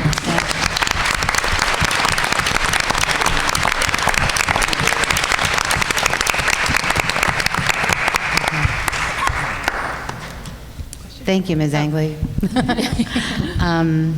Yeah, and I just want to point out that that was a high school student, a middle school student, and an elementary school student. So it's nice to see it's all our up-and-coming young athletes. Okay, so with that, we're moving on to the business administrator's report. Yeah, I have nothing to report today. That was easy. Now, the committee reports. First, Finance. Dr. Gold. Okay, well, Finance Committee, nothing out of the ordinary. We had contracts, payroll, books, school supplies. However, there's something I'm very excited about. I was always concerned that Dr. Johnson wouldn't want to shake things up, and I was certainly wrong about that. So she's now going to be doing a lot of things, and one of the things I'm really excited about is that she'll be taking a more proactive and hands-on approach towards the approval of purchase orders, vendor selection, monitoring, and forecasting. So we'll see her a lot more involved with the finances and the contracts associated with the schools. Also, Dr. Johnson invites you to ask her questions. I know parents are concerned about a lot of things. I always get asked about, what are we spending our money on? Well, I don't have to answer now. Dr. Johnson would love to have you give her a call, and she'd be very happy to explain it to you. So in all seriousness, if you don't want to spend the effort to try to get the information, you really have no right to complain. And we have a superintendent that will support you in this. So that's it. Thank you, Dr. Gold. Okay, curriculum programs, athletics, and performing arts. Ms. Stromwald, do you want to start with half of that? Yeah, well, most of what we have been discussing in our committee, my committee consists of Ms. Sobolov, Ms. Mitchell, Ms. Tyroller, and Dr. Johnson, myself. You basically have seen everything that we've been working really hard on. I just wanted to point out one thing that I'm really happy about is that at Connors, though the after-school program will be 5 days a week this year, finally. So I'm very thankful. Yay. So. And then, obviously, you've seen everything else with the medical honors programs, the dual enrollment, the advisory councils, and the parent guardian academies. That's what we've been working on, and I'm glad, very glad. Thank you. Thank you. Ms. Sobolov? Yes, it was a very short meeting because a lot of it had been discussed the month previous to that. So in athletics, we discussed a variety of the middle grade intramural programs, which I think Dr. Johnson and Mr. England had touched upon. So I think that's really exciting, because I just want to reiterate that it's for the 6th, 7th, and 8th grade, which I think is really terrific to get all the kids meeting each other. And that's going to be swimming, lacrosse, tennis, and I can't remember, basketball. Thank you, basketball. So I think that's very exciting for them. And then in performing arts, a new ticket system was being discussed for the district's 2 major shows, because due to sellout crowds, there's often a problem when the people come to the show and it's sold out. There's either standing room only, or sometimes people are actually turned away, which is, they're not happy with that, and neither are we. So we're trying to figure out a way to have a system with the tickets, so maybe the date or the seat, or some way so that we can control the crowds and leave everybody happy. So that was it. It was a very short meeting. Great. Governance, Ms. Evans? Sure. So,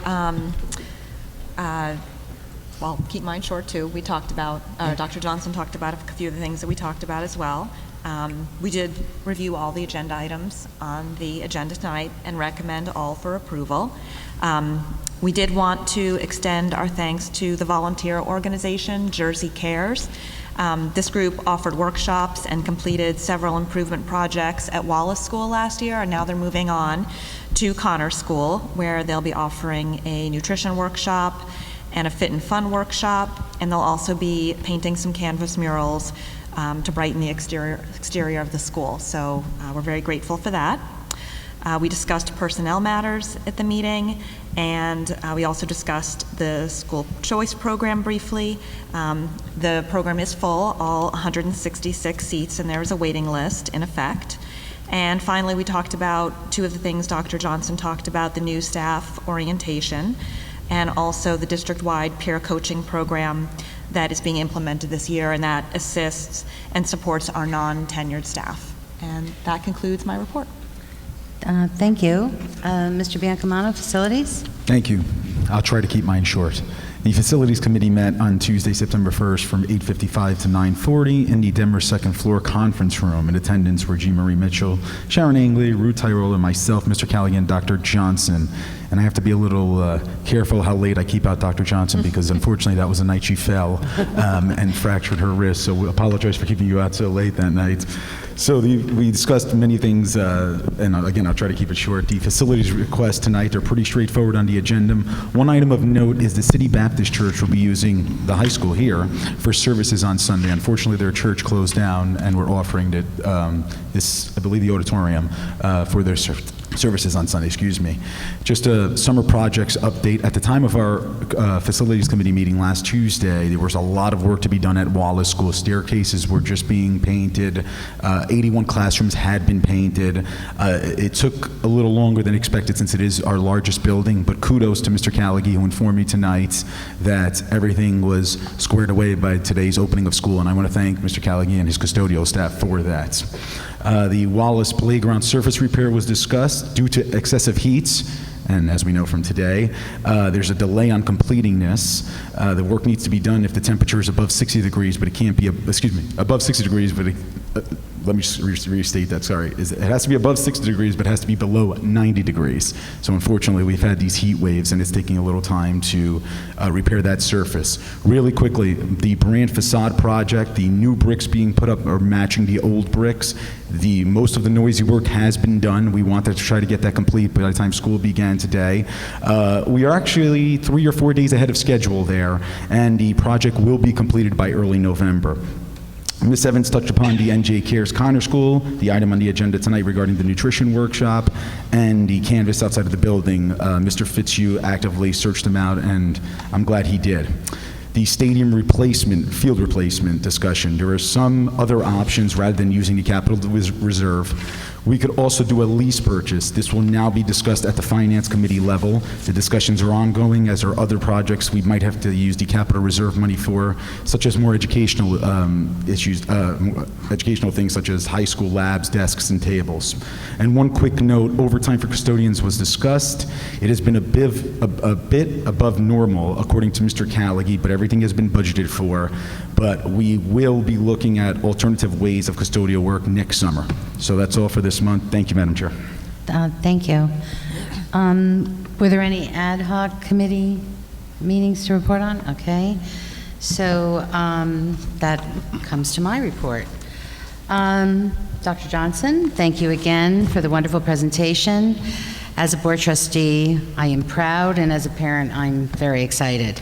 As I said at our last meeting, this year we, the board, get to experience our role through the eyes of a new superintendent, and so far it has not been disappointing. So thank you. This has been a wonderful almost 2 months. It feels like 2 years. You've gotten so much done.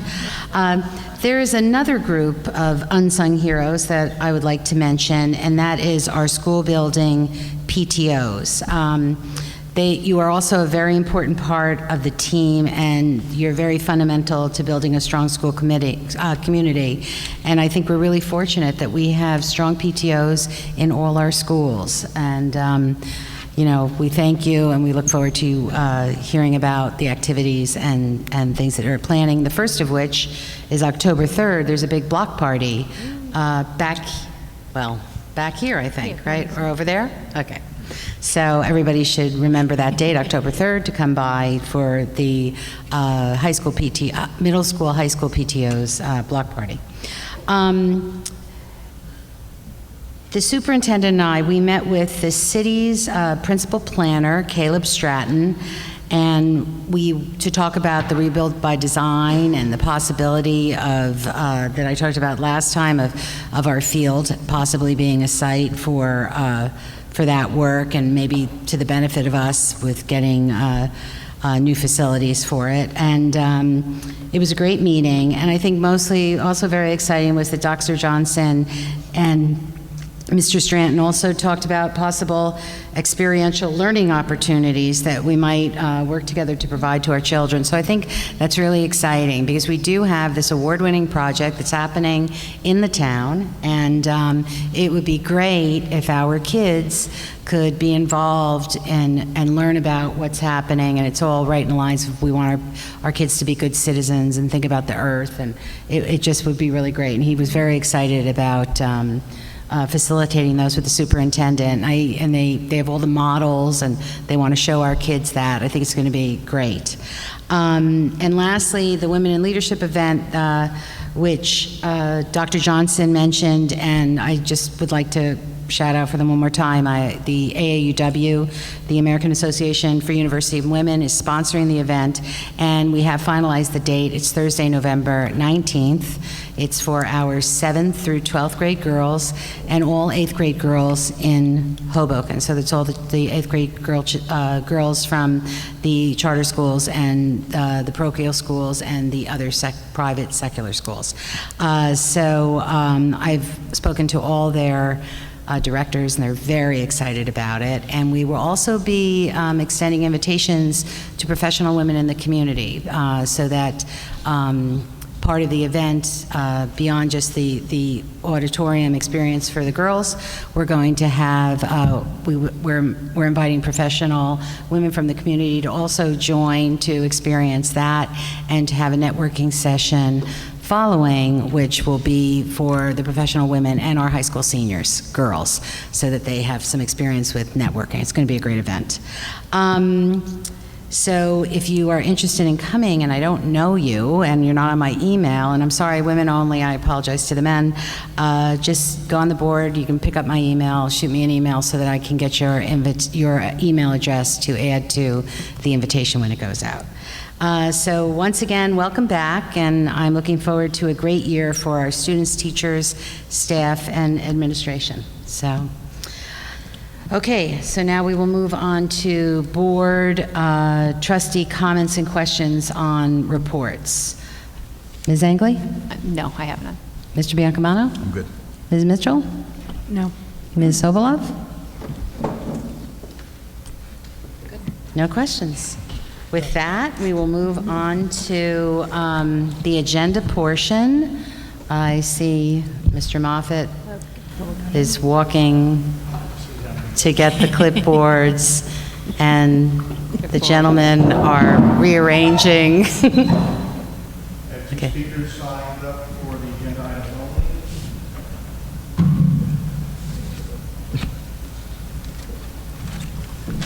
The first speaker is Rena Walia. Okay.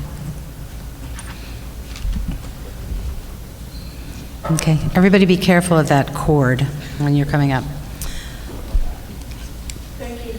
Name and address. Name and address, please. Rena Walia, 1500 Washington Street, Hoboken. Thank you. I applaud Dr. Johnson's desire to have a broader engagement with the parent and student community, to have active participation from the community on the quality and progress of education. There needs to be greater transparency around the board issues and decisions. Best practice is to make available board informational packages to the public, except as it relates to executive sessions. Presently, many of the agenda items do not have accompanying attachments that are sufficiently robust to facilitate community engagement on the thought process behind these decisions. For example, one of the agenda items today relates to the curriculum on algebra and physics. There is not a document that outlines what has changed, the rationale for the change, as well as the next steps that need to be undertaken to ensure that the change is approved. The basis of the recommendation isn't really clearly stated as part of the documentation provided to the community. I would ask the Board of Education to make available to all parents and the community all documents associated with the agenda as appropriate. And then I've got a second question, or second comment. Okay. Should I go ahead? Yeah, you have 5 minutes, so go ahead. Hopefully I don't No, need 5 minutes. you're very lovely to listen to. Continue. My second comment is really around the same type of issue, which is the issue of transparency. During Dr. Johnson's report, which we thank you, and it was very robust, the Board of Education indicated that they are focused on ensuring more rigorous parental involvement. So my comment is around key performance indicators for the district. Presently, these are not readily available, and as a parent and a member of the community, it is difficult to get an analytical assessment of the overall performance of the district. It would be nice if the district published a dashboard with at least the following components: finance, demographics, academic achievement and growth, and student programming. For example, academic achievement should include information beyond standardized assessments. At a minimum, this should include performance series data on cohort progress in math and reading over time, as well as longitudinal comparisons of our local performance gains against expected student growth. While Dr. Johnson indicated that Hoboken District is in the process of conducting a longitudinal, I'm probably not saying it right, it's got too many syllables, study, it is not clear that the level of transparency that would be provided to the community. With that, we would ask that the dashboard should reflect current data. It should be easily understandable and provide meaningful information to the community as a whole, which will enable more thoughtful engagement by the community. I would ask that the district make transparency a key objective for 2015 and 2016 as a way to enhance community engagement and support. Thank you. Thank you. Thank you. Next speaker. Next speaker is Comment? Go Joy ahead. Peters. Next speaker.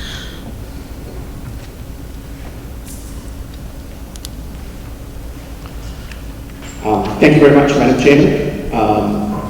Chairperson, sorry. My name is Joy Peters. I'm also at 1500 Washington Street in Hoboken. Well, firstly, my comments around curriculum. I agree and appreciate Dr. Johnson's perspective around the district curriculum. The Hoboken School District today provides some information around Common Core for ELA and math, as well as the New Jersey model curriculum and advanced placement. We understand that significant work has been done in ELA and math. However, there is a lack of transparency around the implementation of the curriculum within the school district. This impedes the understanding and open participation of parents in their child's education. I appreciate Dr. Johnson's vision to provide a comprehensive curriculum map that demonstrates implementation and how it compares to the state standard. And that this should not just be limited to ALA and math, but should include all subjects across all grades.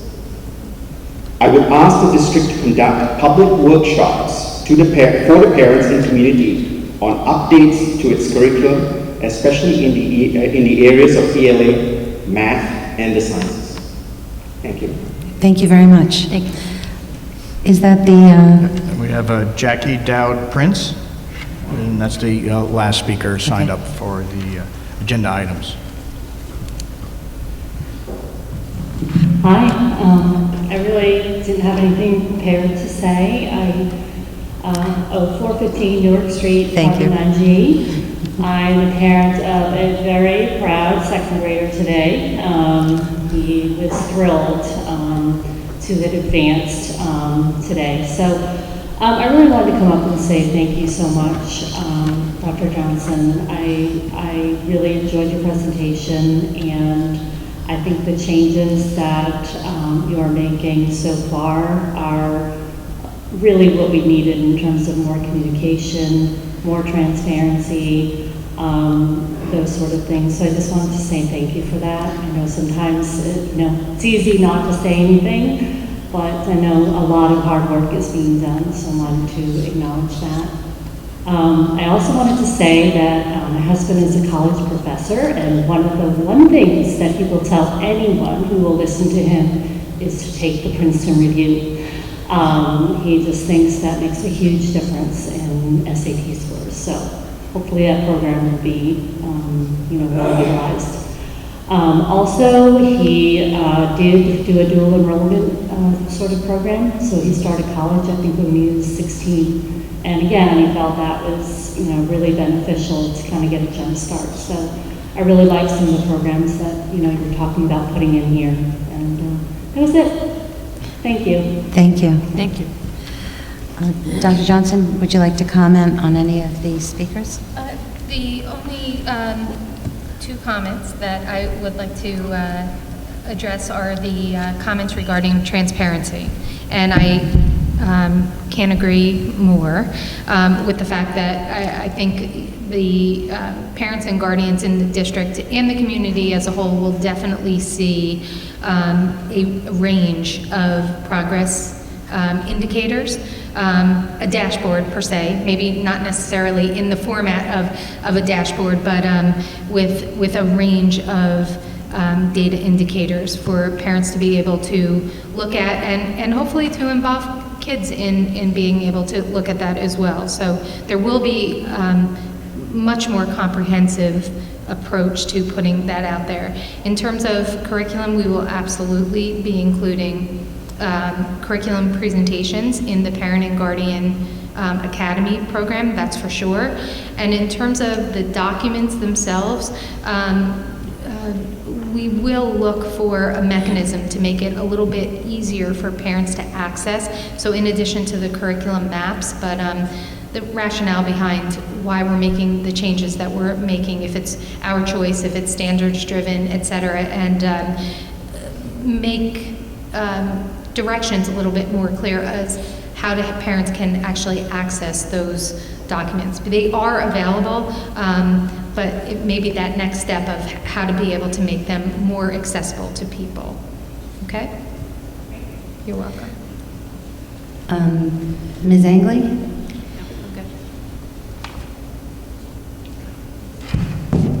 And I just wanted to note too, as a parent, I got a wonderful thing in the email before school started, and it was, I'm getting syllabuses for syllabi from my son's teachers about what is happening this first half of the year in the classrooms.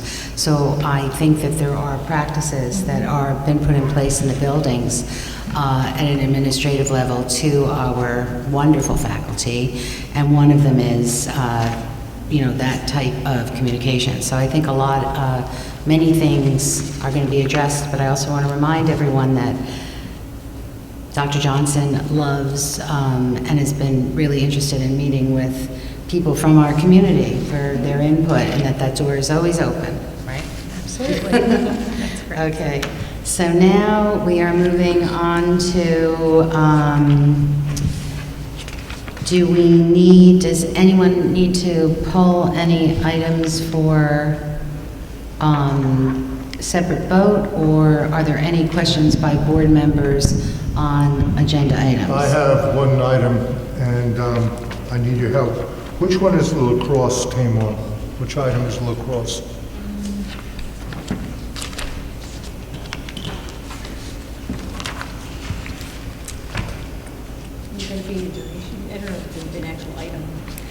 I think it was a higher rating approach or something. I'm deaf, I can't hear. What? I was trying to find It it. was more like under appointments or something? Well, there is an intramural, part of the intramural coaches are in here. One of them is an I intramural. can't hear what you said. I'm not sure. Are we voting on the lacrosse team? No. You Or need to accepting accept the the money or not? donation. You mean the donation? We're not accepting the donation on this agenda. I didn't see that. No, we're not accepting the donation on this agenda. So now I'm confused, not for the first time. The presentation was made, we're going to have a lacrosse team, and we're getting $35,000 through wonderful generosity.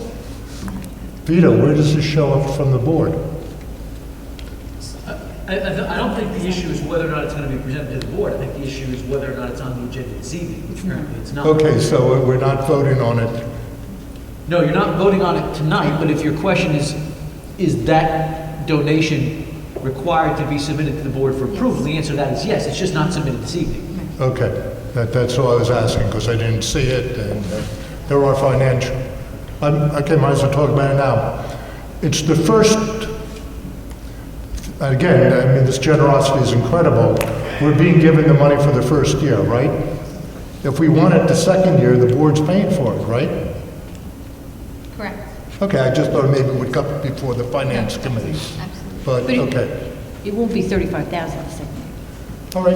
But I have actually, questions. that we should make sure that in October, that it's an item on finance for discussion? Yes, and Okay. it will be because it would be a donation that would have to be accepted by the board. Okay. So the presentation was to generate conversation among board members to either ask questions or be able to discuss it with knowledge at their fingertips in the committee meetings for the next agenda. Okay, again, a procedural thing.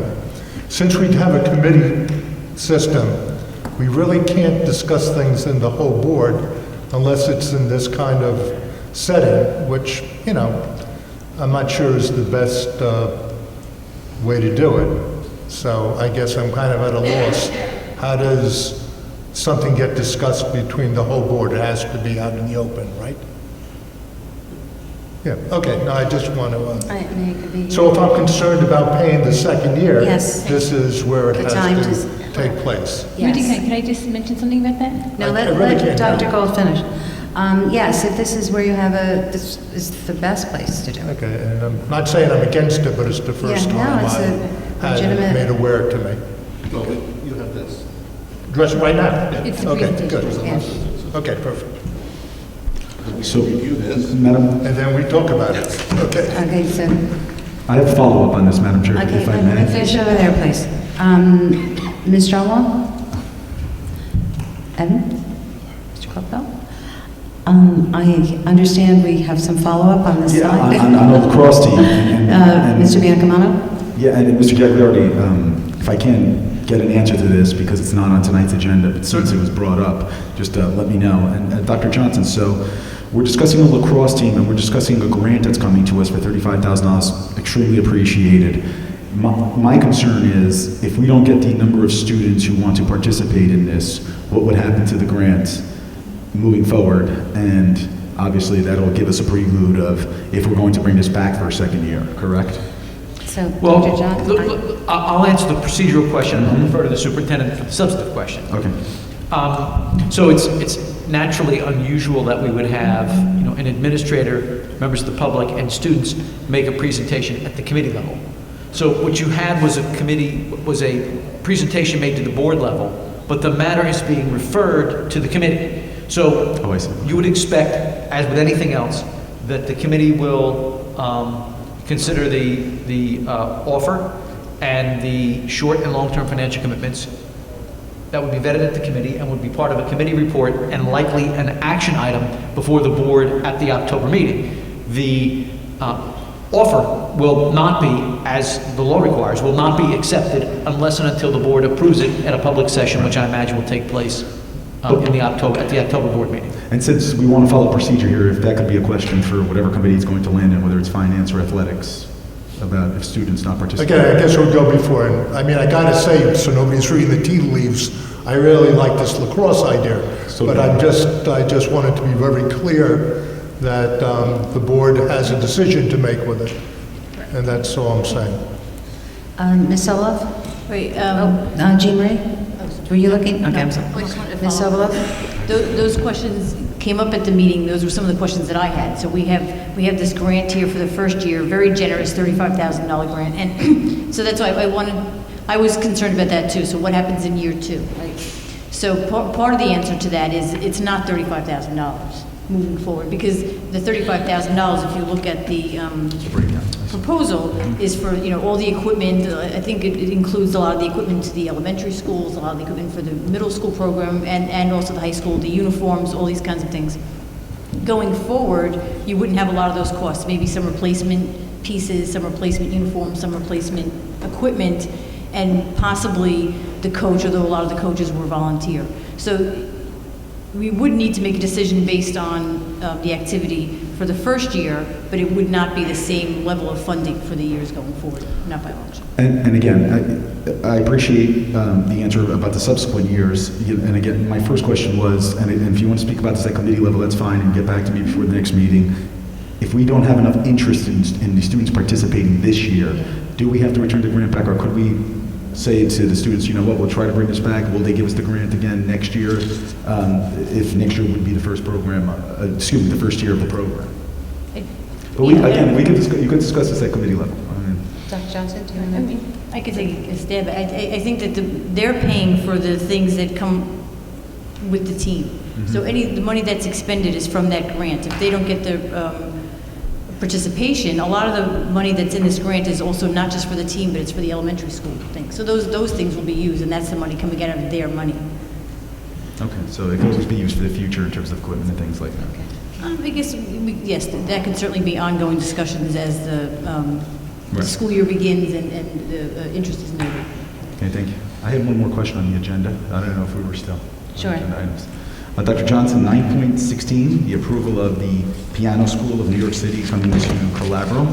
Yes. I was just curious, will all students of the district be able to attend, or is it just Calabro school students? I know it's an after-school program, and I know it's at Calabro School, so I'm wondering if students from Connors, Wallace, et cetera, can come and join. So you bring up a great question, and it's something that I have been thinking a lot about. This particular program is specifically for Calabro's after school, for students at Calabro after school. It's part of their parents that have gone to the principal and asked for some enrichment activities at the school. But this highlights something that I think is a larger conversation that the district and the Board of Education ultimately will have, and that is we definitely want to provide high-quality after-school programming for all kids, and yet at the same time, we want to put some safeguards in place to make sure that many of those high-quality programs are being offered to kids in every single school. So with that being said, having just started to get my hands wrapped around some of the after-school activities and the after-school programs, I think we all know that one of the things that a new superintendent does when he or she comes into a district is you assess consistency. And right now, our after-school programs are one area where there is a lack of consistency. Programs have developed to meet the needs in each particular school, but they operate very differently and they operate in different contexts. The programs are a little bit different. Is that necessarily a terrible thing if it meets the needs of each individual school? Absolutely not. But I do think that there's a way that we could find some of the best activities that take place in each of the schools and share those best practices among the administrators of each of the schools, and then therefore be able to offer them as opportunities. So just for clarification, the Piano School of New York came to us saying we want to offer this program to one of your elementary schools, and the administration picked Calabro? Other way around. Some parents at Calabro Oh, I see. went to the principal and said, I guess as part of the conversation, the PTO conversation at that school, we would like to have some varying opportunities for enrichment, and that program was brought forward by parents, and the I see. principal Okay. contemplated the program. That's how that actually came Oh, about. and we hope to see more, like, as you said, in programs at our other schools. Thank you. Yeah, I'd just like to comment on, just a follow-up to Peter's question about that. We, from the beginning, I've always had this idea in my head about this district after-school program, a universal district after-school program. I think there's some board members there were some previous board members in the audience, and I think Irene and Jean Marie have heard me go on and on about this, that I would love to see the same program throughout all the district, and so that all these great opportunities could be accessible no matter what school you were going to, or what how much your parents could afford. So and I'm very happy to say that Dr. Johnson is very interested in looking at that specifically in those whole programs. So I think all the parents will be very happy with changes that are going to be happening with our the way we help parents with the need for extending the school day and having aftercare available. So with that, so there's no motion to poll, so we can, we're going to vote. What we're going to do is we'll do a consent agenda vote, and then we're going to have public comments, open public comments. We'll do our trustee comments on open public comments and also our closing comments, and then we're going to go into closed session where we're not going to take any action. It's to discuss negotiations and some personnel items which we can't discuss in public, and then we'll come in and we'll close. After that, we'll come back out and we'll close the meeting. But no action is going to be taken in that closed session or up here before we close the meeting. So I'm pushing the closed session to the back, so you good people don't have to stay when we're not up here. Okay. So with that, can I have a motion for the consent agenda? Motion. Second. Ooh. Second. Call roll. Call roll, please. Ms. Angley? Yes. Mr. Biancamano? No on 6.01 and 6.02, the minutes. No on 10.09, letter D. And yes on everything else. Letter D as in D as in David? David. And yes on everything else. D.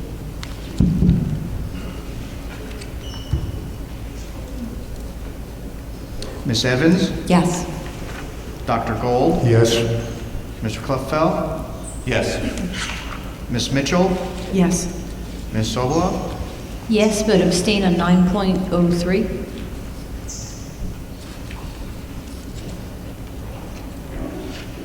Ms. Stromwall? Yes. And Ms. Tyroller? Yes. Okay, now we'll move on to public open comments. This is the part of the meeting where you can come up and comment on anything that you like. The first commenter, please. All right, we have 6 speakers tonight. First one is Linda Kwok.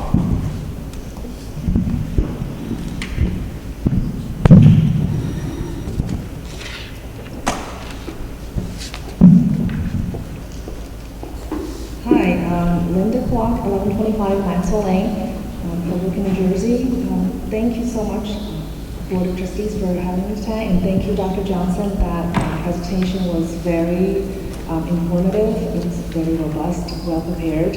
And we as parents, I have a daughter who started at Laws today. She's a first grader, and it was bittersweet. I love seeing her grow up and moving on to a bigger school. And she will miss Grant very much. She's been there for the past 3 years. The first day was great. She said, good.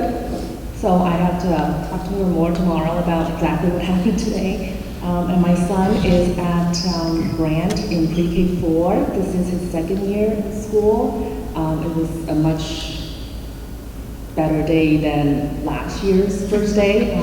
He just went right in and knew exactly what he was doing. He didn't cry at all, so it was overall a very good day. I'm here I wanted to introduce us.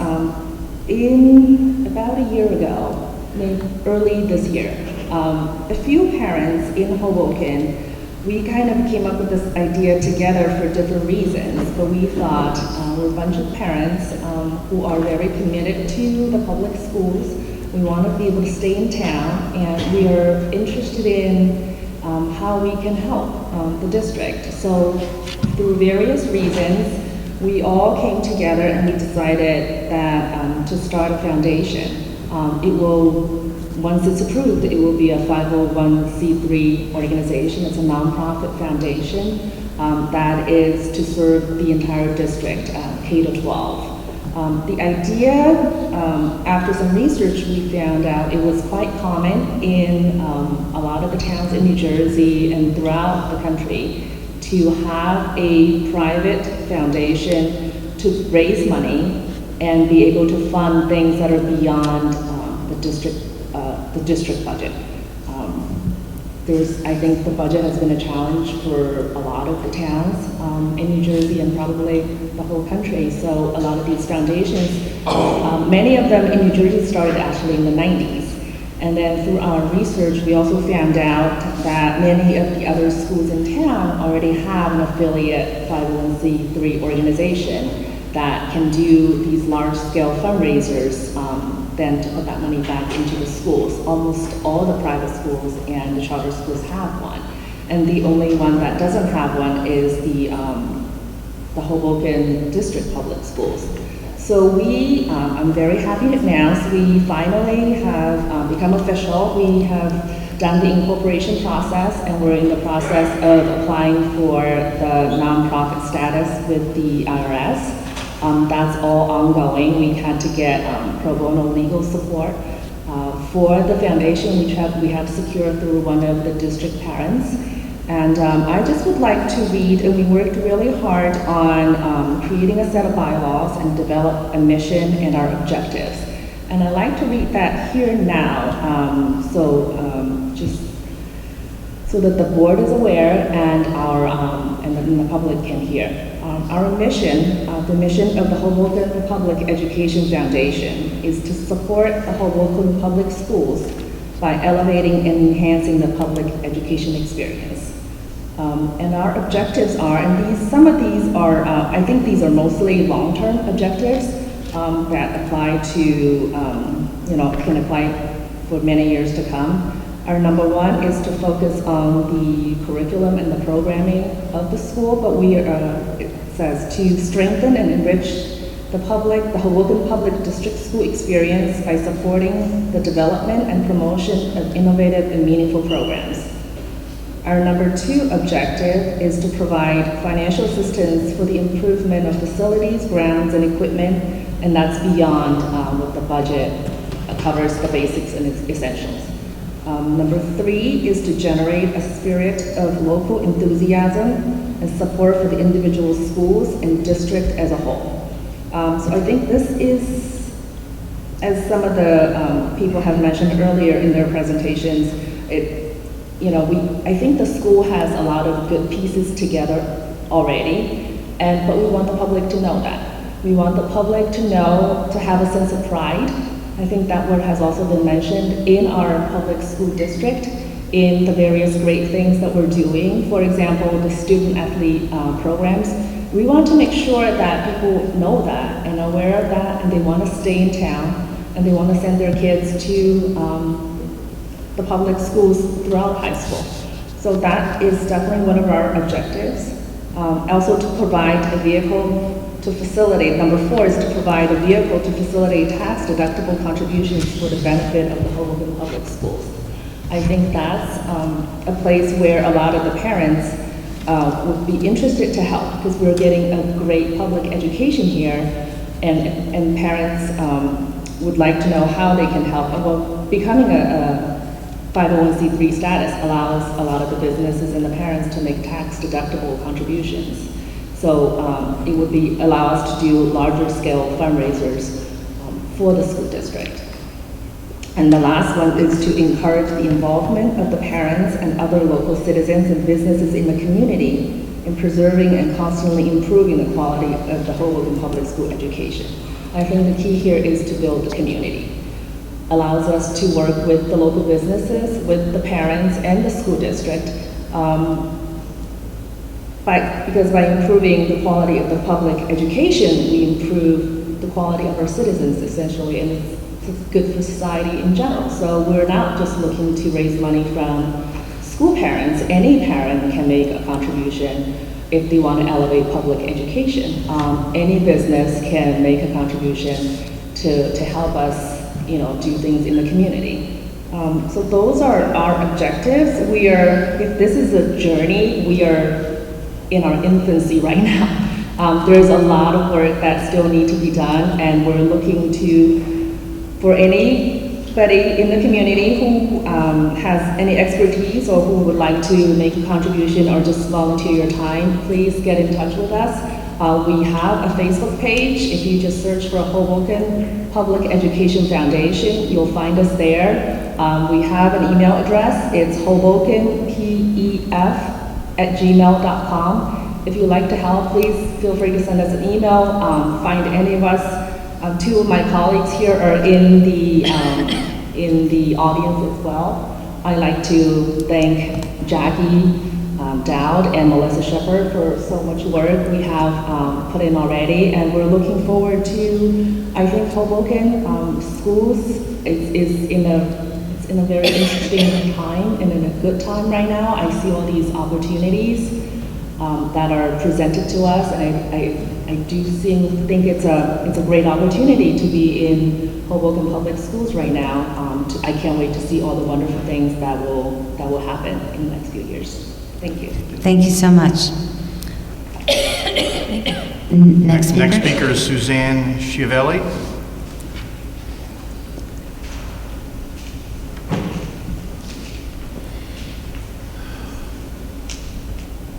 Good evening, thank you.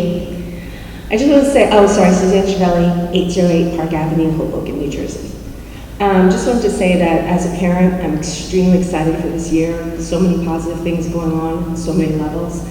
But I did want to introduce the Wallace PTO for this year. Our goal was to broaden participation and really try to utilize the amazing parent base that we have at the school. And so our officers for this year are President Jeff Goldstein, 3 vice presidents, myself, Magda Gray, and Sheila Delara. And our treasurer is Shatali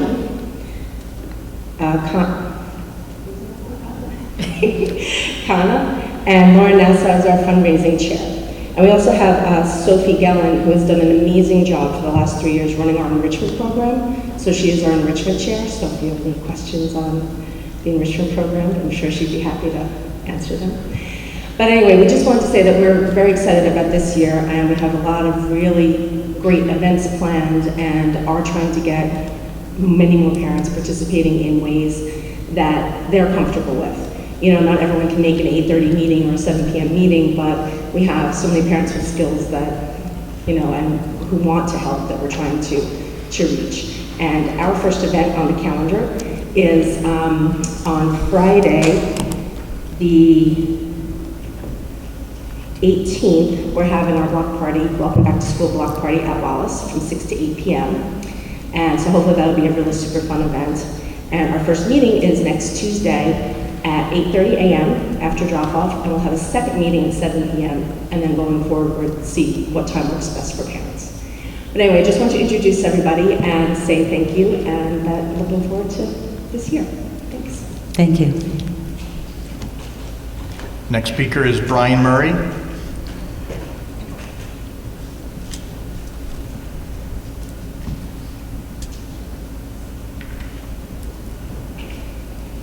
Good evening. Brian Murray, 1100 Maxwell Lane. It's great to see Superintendent Johnson at Wallace this morning. I know my family really appreciated it that you were there, and that you show with your actions that you are definitely involved in the Wallace community. So that's great. I'm sorry I did miss your presentation, but I will watch it on TV. I can't wait. It sounds like there are a lot of really great things there.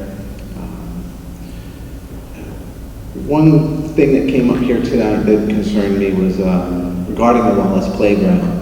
I know at the end of last year there were some holes in the surface and there were some issues going on with that. And to hear tonight from the facilities that it hasn't been fixed because it needed to be between 60 and 90 degrees. Well, I know that there was a long period of time in July and parts of August where it wasn't 90 degrees. And kids started today. And, it should be a commitment of this board that if there are specific items that need to be fixed before the kids come to school, rather than having to close the playground or fix the playground after 2 months later, it's very much a disappointment to me that is still the case. If it was something that should have been planned for and fixed. Another thought I had from watching the meeting today was I was actually surprised by Mr. Gold's comments about the finance questions. I'm super happy that we as parents and the community can come to Superintendent Johnson with our finance questions. I hope that I can still come to Mr. Gold with those finance questions. Of course, what I was saying was that somebody's more knowledgeable than me you could ask. Is there anyone? Okay. And then lastly tonight, I want to speak on one topic that, as a parent with a student in the district, I wanted to speak. And it is, while it is election season, I want to discuss this one particular topic that there is a board member here who 2 years ago was a serving board member and ran for city council and didn't win and continued to serve on the board. And then again, last year, he ran and asked the voters to put their trust in him to continue to serve the parents of this district and this district for the next 3 years. And here, not a year later, that same person, Mr. Biancamano, chooses to then again run for city council. And I guess my question is, if he wants to be on the city council, how is he best serving this board and the children and my child? And wouldn't it be better to serve if there was somebody who really wanted to be here and could give their full commitment to it? So that's my question, and my call to action is I'm asking for Mr. Biancamano to step down from this board tonight if he really wants to be on the city council, so that he can focus his time there and there can be somebody else in that spot who can focus their time on the children of this district. Thank you. Thank you. Next speaker, please. Addis Velez.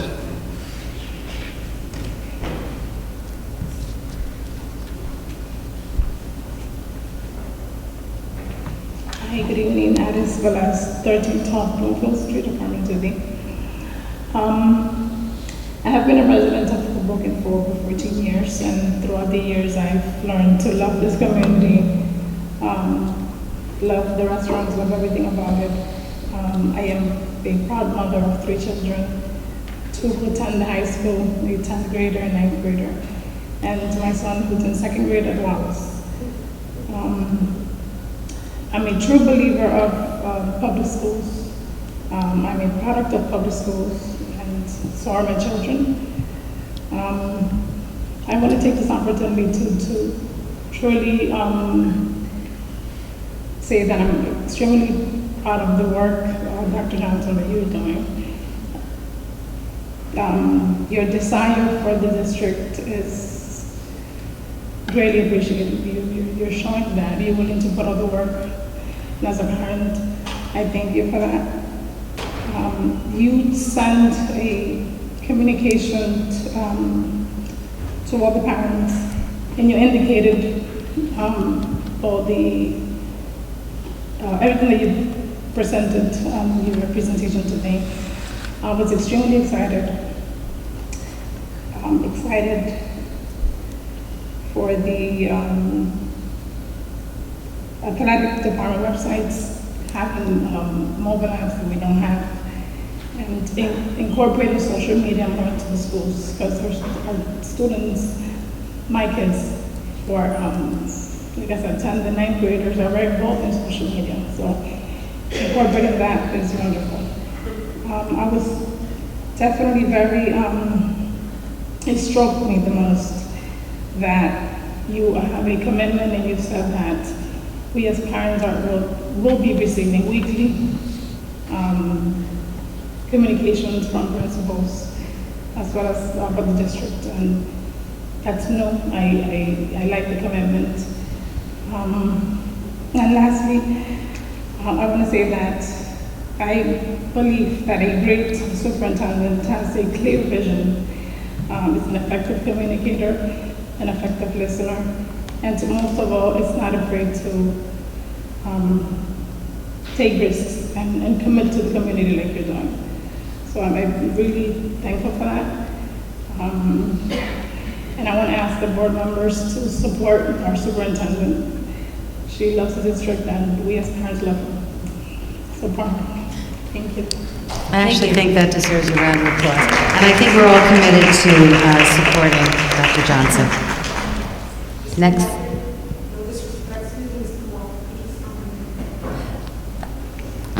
Next speaker, please. Sheila Dallaire. Yeah, don't worry. Don't worry, Ms. Waiters, they put your name on.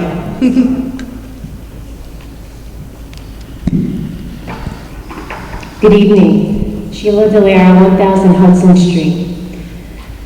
Welcome, Dr. Johnson, again. I am so thrilled and excited to see all of the amazing initiatives and all the great work that's going to come this way to our district. I do feel like we're on the right path. We're on the path of success. We're on the path to continue the successes that we already do have. And as a district parent, I cannot be more excited to send both of my children to this district schools. I really am very, very happy to have you as our superintendent. So welcome. I also wanted to just talk a little bit about my daughter who's in the pre-K4 program here at Wallace. She started today, it was her first day of pre-K4, and I wanted to say how happy I was with their first day back. The moms are fabulous. I was very excited when I went back to tour them and to meet the teacher and bring her in to tour. They did a wonderful, fantastic job. You know, I'm not going to sit here and say I wasn't a little bit skeptical. I was, but to see it all come together and to see how much the teachers put in the work to decorate them and make them just feel like an amazing classroom. They did really a very, very nice job. So I'm very, very pleased with that, and I wanted to say that tonight. My co-vice president came up here a little bit ago to talk about our wonderful PTO at Wallace. I'm very excited about that. We've got a really awesome all-star team this year, and she did mention that our first fundraiser event is September 18th, PTO Block Party. You know, we're going to have a lot of good stuff. We're going to have music, we're going to have food and games, face painters, all kinds of stuff. You know, and Dr. Johnson touched a little bit about parent commitment and volunteering, and these are the kind of opportunities that I think that us as parents, should come to support our PTO, volunteer, help out, and help us with our first event.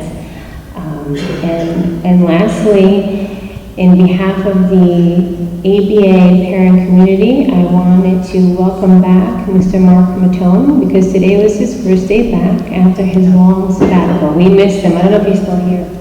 Oh yeah, there he is. So welcome back, Mr. Mark Matone. It's nice have you back today, that's for sure.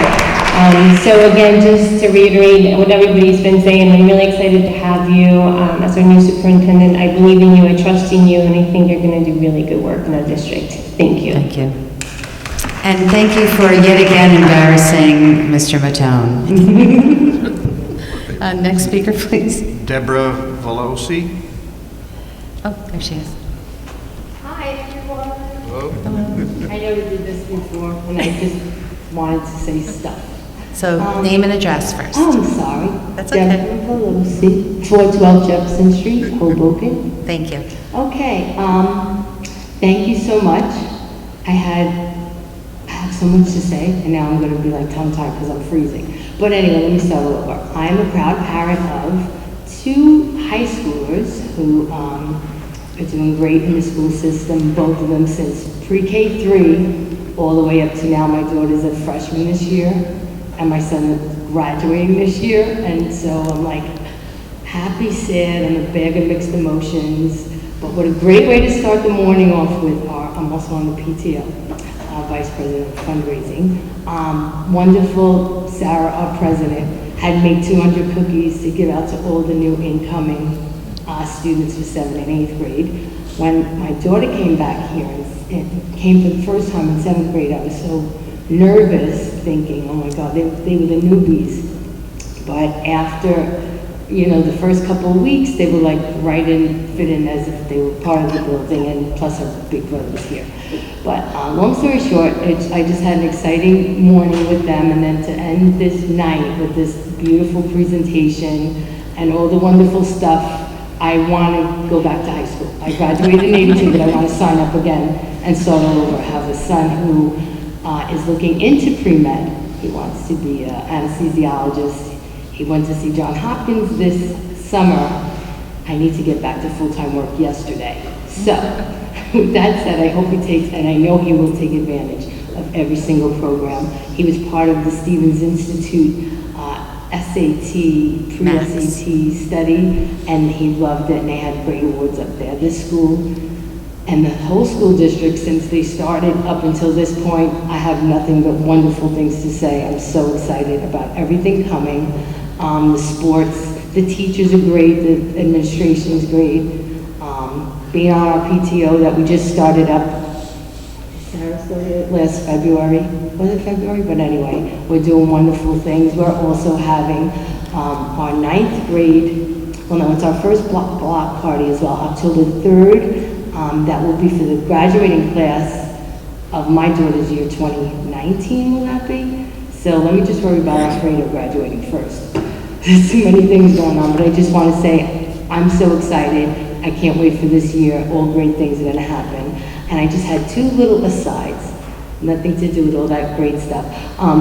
Well, it is great. You guys had, I forgot who they were who came in to decorate the outside of the high school field. They did a wonderful job, and I see all, I don't know who to bring this up to, so that's why I came up. Perfect here. Perfect here, right. I was yelling at people with their dogs. I have a big chocolate lab, but I would never let her go in the brand new planted areas that these poor kids put their heart and soul into and made a wonderful area. Is there any way they could like block that off, or like a gate, a cheap gate, anything? And also is my daughter's first JV volleyball game tonight, and I didn't realize, she said, Ma, all summer, it was hot in there. I'm like, wow, they don't even have a fan. Now I just went in tonight, and I know we're under a heat wave, but I think it was extremely hot today. I was just wondering, is there any fans lying around that we could put in the gym? Oh, in the high school gymnasium. It was gymnasium. really, really not good, and I'm a health and fitness background, and God forbid someone, like the dizzy lighthead passes out. It's just those 2 little things. But everything else is wonderful. Okay. Thank you so much. Thank you. And I can't wait to work with you guys. Thank you. Thank you. That was the last speaker, but Ms. Waiters had Yes. a motion from the floor. Yeah, that's okay. She came in late.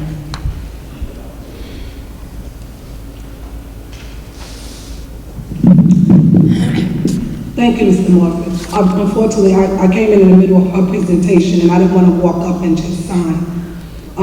Welcome, Ms. Johnson, and I told you I would be here to say thank you again. I really appreciate when you came during summertime that you did still open your door and offered us to come in and speak with you, which was huge for us because people quit to complain but don't show up. So I try to get parents out to see you. I really want to thank you for that. And seemed like everything that we discussed and I spoke with you about, you're going to be wonderful for this district. And I'm going to definitely just take and put faith in you because seeing the revolving door, I have to stop like I told you. I wasn't going to speak, but I was going to thank you anyway too, Ms. Johnson, real brief. But I had to come up here after Mr. Murray spoke in reference to Mr. Beyond Monaco. Since you sat on that board, you did care and you committed to the kids. Because you choose now to run for city council, that show a bigger purpose, because we all still live here, and you will be serving all of us as a community in its entirety. And maybe your motive for running is just like mine. I mean, it is an election time, and that's why I didn't even really want to speak. We should refrain from playing these little political games. But I spoke at the city council meeting and also say, voter beware. And you're going to always hear that from Pat Waiters, because I always try to run a fair shot with the election, but you know I'm the underdog. I don't have billions of dollars to go on nobody's ticket and play these little political games. But you know, it just bothered me to hear that. I don't mean to get emotional and offer you to step down. And what a coincidence, the same thing happened at the council meeting with Miss Mason. So for the people that is watching this, I'm glad they showed the city council meeting right after the Board of Ed. The city is a dirty political game, and we should put our kids first, the residents first, and so many other things instead of keep playing dirty politics, because it's making enemies for all of us. And you know, up until November the 3rd, I hope people watch this and see that we need somebody on this board that's really going to serve the district. Because if you want to start pointing fingers and telling you to step down, the last people didn't even come to the debate.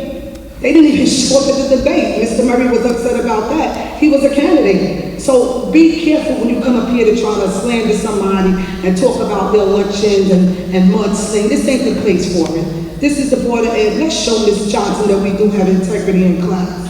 All right, and you know me, coming from me, I was like I told her, I'm going to always run because I do care whether they say it or not. But to come up here and make this part of politics, the Board of Ed, Ms. Johnson, you're going to see this, but like I told you, unfortunately, this is Hoboken. So I'm going to stick to the kids, okay, and the residents and the Board of Ed.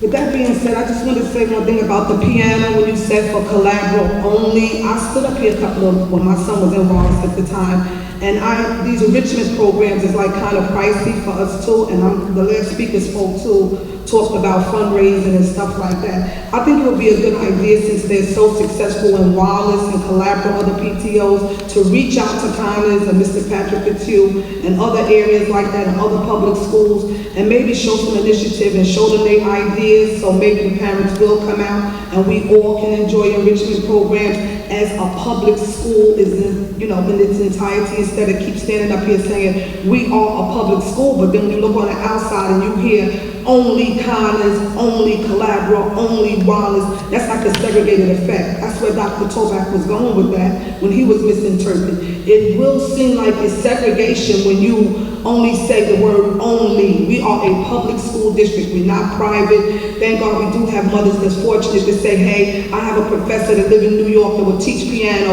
but tell them, come here and teach it for everybody, because it seems so segregated when you do it that way. I mean, it's not being done intentionally, but it is what it is. Because the parents' PTO has been successful in Wallace. My kids went to Wallace since preschool, both of them, and one graduated from the high school. I'm ready to see, my goal is to see the whole public school is in its entirety to work together, and not after the 3- and 4-year-old program, their kids don't want to interact with our kids. And that's the feeling that some of these parents are getting, that's why they don't come out. So maybe the successful schools should take an initiative and say, hey, let's go down to the housing authority and offer their parents to come out. Let's invite them like Mr. President said tonight. Here's my email.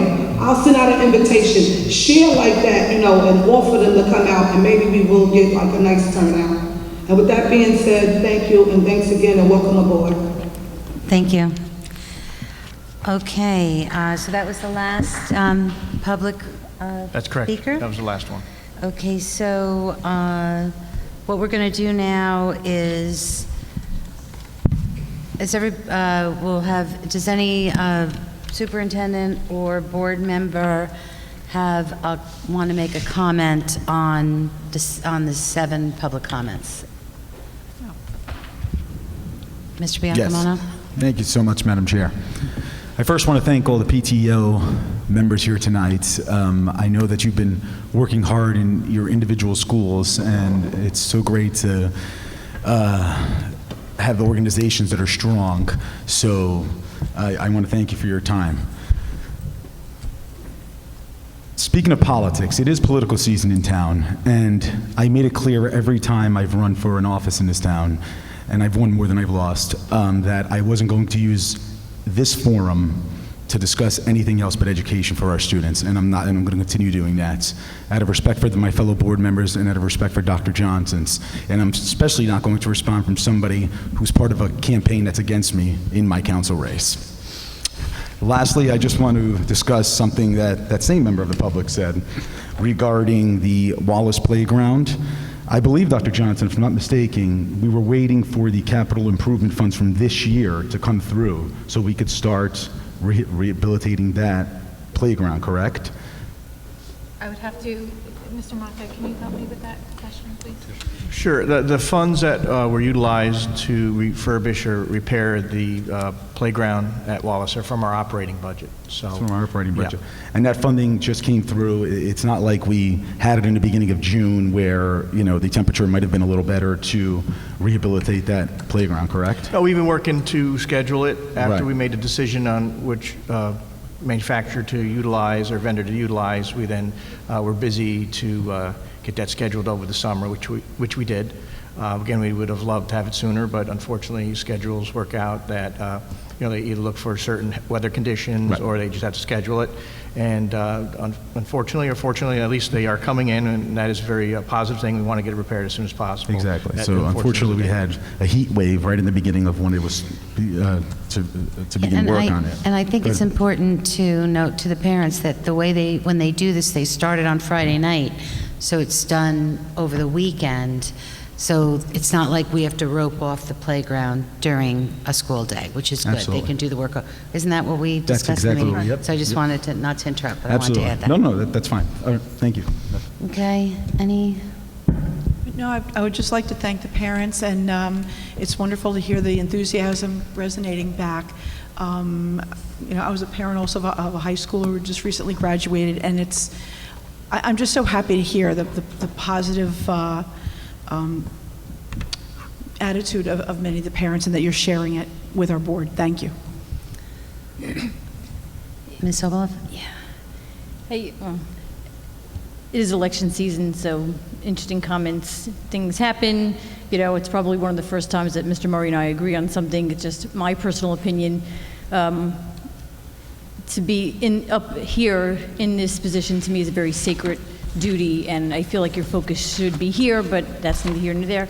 What I wanted to say, what I see tonight and in the past few meetings is a lot of really positive energy. I mean, the cameras can't, I don't know if they can show the audience in this here, but so many PTOs. I mean, I was with Debbie this morning handing out the cookies. I mean, for the first time in my memory, having this active high school PTO, and which was great for me, having missing the Wallace PTO and the Education Foundation, and it just seems to be all this kind of energy and but not just inward for their own kid, but for everybody, like all kinds of community building and generosity. And I know it takes a lot of time, so I appreciate the fact that I'm sure the Education Foundation is not just, it's meetings after meetings and paperwork, and so that it's very generous, and the PTOs, I'm very grateful for that.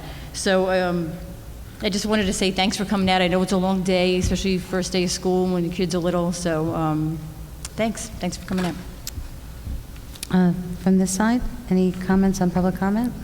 No. Ms. Jarmel? Well, I just see a common theme here, and I see a lot of familiar faces, some new faces, and I think the one thing that we all have in common is that we want the very best for our children. Despite any differences that any of us might have, I think that we all want the same thing, and I don't think anyone in this community wants anything different, and I feel like there's been struggles and there's been upheavals, but I feel now as a parent and as a board member that something's changing, and it's changing for the better, and everyone seems to be involved, and everyone feels that education is a value, and Hoboken deserves that. Our students deserve that. Our staff deserves that. Board members deserve that. Our administration. And I feel like we're going places. Not that we weren't going somewhere before, but I feel like we're catapulting ourselves to success. And that's what I'm really striving for. And that's why I chose to put my child here, pulling her from a private school. And I'm just very, very happy. And I'm thankful that you've all taken 3 hours out of your time now to be here with us on the first day of school. I'm thinking about all the lunches I have to make tonight when I get home. So thank you. Ms. Evans? Sure. So I'd like to second that. And yeah, thanks to everyone. It's a great energy. It's great to see so many things going on in all of our schools, especially the energy and the volunteerism of all the parents. So thanks. Okay, so now, as I said earlier, we're going to be going into closed session, which is not going to, no action is to be taken. So, and do any board members have any closing comments before we go? Ms. Angley? Well, a few thank yous. Dr. Johnson, thank you for that fabulous presentation. I look forward to the journey as a board member and as a parent. And also, thank you to Melissa Shepard, Linda Kwok, and Jackie Dowd for all of your efforts in putting together the Education Foundation. I think it's a great thing, and it will be a big asset for the district. And then another thank you to the Hoboken lacrosse program for their generosity. Anyone else to my right? No. To my left? So, yeah, I just want to, great meeting, Dr. Johnson. Thank you. Thank you for everybody that came out. And everybody have a great school year. Yay. So, and a good evening. So now, can I have a motion to go into closed? Would you like me to read the resolution? I'll read the resolution to go into close. Oh, yeah. Thank you.